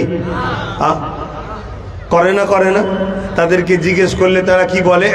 কি করা যাবে, কাজ কামের করতে গেলে একটু করতে হয় না, বিজনেস টিজনেস অসুবিধা হয়ে যাবে। শুনে রেখে দাও, আমি তোমার কথাকে মাথায় দিলাম, তোমার কথাকে মাথায় আমি দিলাম, কিন্তু মনে রাখবে যাদেরকে দিচ্ছ কাল তুমি হাজারো দেওয়ার পরও তোমাকে কিন্তু চুষে চুষে একদিন শেষ করেই ছাড়বে। যেমন তুমি নাচারে ওখানে দিচ্ছ, তেমন তুমি ধর্মের জন্য নিজেদের শক্তির জন্য কেন ব্যয় করছো না? ও এখানে চাপ দেয়নি বলে এখানেও তো খরচ করা দরকার। তো যাক, প্রতি বছর এই মাহফিল হয়, এসেই দুটো কথা বলি। এবছরও বললাম, পরিস্থিতিকে সামনে রেখে কিছু কথা বললাম। আপনারা কেউ অখুশি হলেন? অখুশি হলেন? এখন দোয়া চাওয়া হবে। দোয়া চাওয়ার আগে তাবারুকের ব্যবস্থাও করেছে ছেলেরা, প্রতি বছরে করে থাকে। এই মাহফিলটা হচ্ছে, আমাদের সবাইকে এই মাহফিলের সঙ্গে জড়িয়ে থাকতে হবে। বলুন ইনশাআল্লাহ। আমি প্রতি বছরেই বলে থাকি, এবছরে আবার বলছি। ছোট্ট করে দুটো জিনিসের কথা বলবো। মোট 30টা লোক আমি লোব। কটা লোক? 30টা। 10টা 10 করে, 20টা 5 করে 1000 টাকা নগদ থাকলে এখন দেবেন, আর নাই নাম লিখিয়ে দেন, কিছুদিন পরে দিয়ে দেবেন। এরকম মোট 30টা লোক এ থেকে লোব। 10টা 10 হাজার প্রতি বছরই দেন তো আপনারা। এই 10,000 করে কারা কারা দেবেন একটু যদি প্রথম বলেন, খুশি হব। 10টা মানুষ বলেন যে আমরা 10,000 করে টাকা দেবো। কে কে আছেন একটু বলুন, হাতটা তুলবেন। হ্যাঁ বলেন, নাম বলেন। আমার নূর আলম ভাই, বাহানাই বাড়ি, তাই তো নাকি? হ্যাঁ, বাহানাই বাড়ি, আমাদের ঘরের ওখানে একদম। 10,000 টাকা আল্লাহ কবুল করে, বোন আল্লাহুম্মা আমিন। দ্বিতীয় কে আছে 10,000 টাকা দেবেন? একটু তাড়াতাড়ি বলবেন, কেন 10টা সেখানে 10:30 বেজে গেছে। শেখ কারিবুল আলী, বলুন মার হাবা। একটু মার হাবা বলবেন না? একটু ভালো জায়গায় দিচ্ছে, বলবেন না? আহারে কারিবুল ভাই বলুন জিন্দাবাদ। 10,000 টাকা বলুন মার হাবা। আমরা তো বাপ ধর্ম করি নিজেদের পয়সায়। কথা বুঝে আসছে না? আর কে আছে 3 নম্বরে? মোর্তেজ চাচা, মুরব্বী আমাদের, 10,000 টাকা বলুন মার হাবা। নারী দিবে, নারী দিবে বলুন। 3টে হয়েছে। 4 নম্বরে কে আছে? মোট 10টা মানুষ, 10,000 করে, 3টে হয়ে গেছে।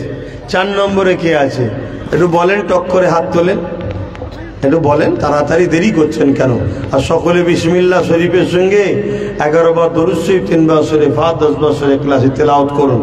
আজকের ওয়াজের ঠিক মুড ছিল না, কেন বুঝতে পারছেন না? শুরু করার পর বিছখানা আধ ঘন্টা বন্ধ হয়ে গেছে, আর হবে না। যে কোনো জিনিসের নিয়ম আছে, কথা বুঝে আসছে, ওইখানেই শেষ হয়ে গেছে। তো বলেন যা, তারপরও আল্লাহ যা বলিয়েছে, আপনাদের ক্ষতি করলাম না উপকার করলাম? ঠিক করে বলছেন না কেন? ক্ষতি করলাম না উপকার করলাম? হাতে কথাগুলো মাথায় রাখবেন, কথাগুলো মাথায় রাখবেন। কথা বুঝে আসছে?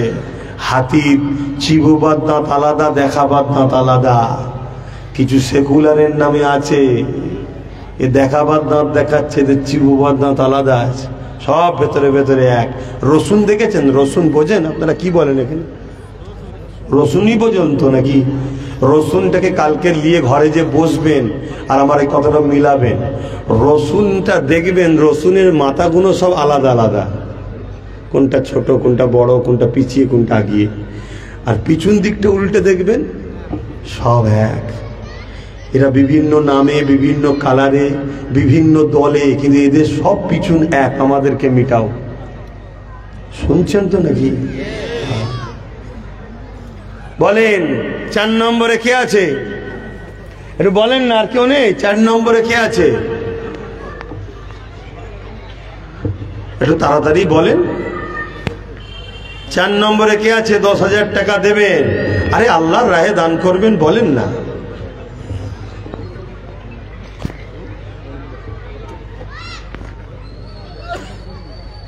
এই 3টে মানুষ হয়ে গেল, 4 নম্বর আর কেউ নেই?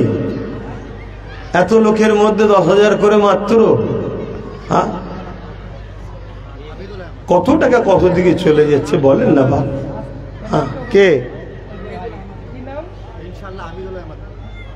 আমিরুল আহমদ 10,000 টাকা দেবে, নিয়ত করছে, আল্লাহ কবুল করে, বলুন আল্লাহুম্মা আমিন। আরো জোরে বলুন আল্লাহুম্মা আমিন। নারে তাকবীর, নারে তাকবীর। দাতাগণ, দাতাগণ, মাশাআল্লাহ। আজ হচ্ছে, হয়ে যাবে ইনশাআল্লাহ। 4টে হয়েছে। 5 নম্বরে কে আছে বলেন? আর আমার ভাইয়েরা আপনারা বলুন, কেউ যদি 5,000 করে দেবেন, 20টা মানুষ চেয়েছি, তাকে হাত তুলে বলুন যে আমিও দেবো। বলেন কে দেবেন? 5,000 করে কত দেবেন? 5,000। উঠে দাঁড়ান না একটু, আল্লাহর বান্দাকে সাক্ষী রাখেন। ওই আমার ভাই 5,000 টাকা, বলুন মারহাবা। নারে তাকবীর, নারে দিবে। এখানে আর কেউ নেই 5,000 করে দেবে? বলেন না। 20টা মানুষ চেয়েছি, এত কষ্ট করে মাহফিলটা করতে হচ্ছে, এত খরচ আছে, এটা হোক, আপনারা চাইছেন না? তা দেন। 20টা মানুষ বলুন, তার মধ্যে একটা হয়েছে, আর এদিকে 4টে হয়েছে। 5 নম্বরে কে আছে 10,000 দেবেন? আর 5,000 করে দেবেন, একটু বলুন তাড়াতাড়ি বলুন ভাই। হ্যাঁ, জিয়ারুল হক। আপনি? আপনার চাচা? ও,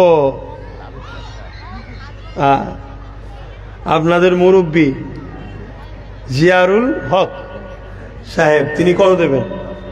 10,000 টাকা, বলুন মারহাবা। দেখছিল চাচা যদি ভাইপোরা দিয়ে দেয় তাহলে আমি ফাঁকি দিয়ে দেবো। অনেক চিন্তা ভাবনা করে, তারপরে এত কষ্ট দিলেন কেন? তাহলে আগে থেকে বললে তো 5টা হয়ে যেত। যাক, বাবা মার পাশে 10,000 টাকা দেবে, আল্লাহ কবুল করে, বলুন আল্লাহুম্মা আমিন। আরো জোরে বলুন আল্লাহুম্মা আমিন। নারী দিবে, নারী দিবে। 5টা হয়েছে, আর 5টা বাকি আছে 10,000। বলেন কে আছে? হাত তোলেন। ও, আর 5টা মানুষ বলেন 5,000 করে 10,000 করে টাকা দেবেন। হ্যাঁ, কে আছে?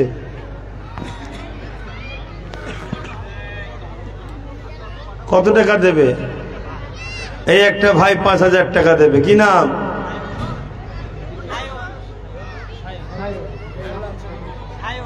ভালো নাম ওটাই না আর কিছু আছে? ওটাই আমার সায়ন ভাই 5,000 টাকা দেবে, আল্লাহ কবুল করে, বলুন আল্লাহুম্মা আমিন। কে? নামটা চারাক ভাই, ওটা কত দেবে? 5,000 টাকা, বলুন মারহাবা। নারী দিবে। 3টে হয়েছে।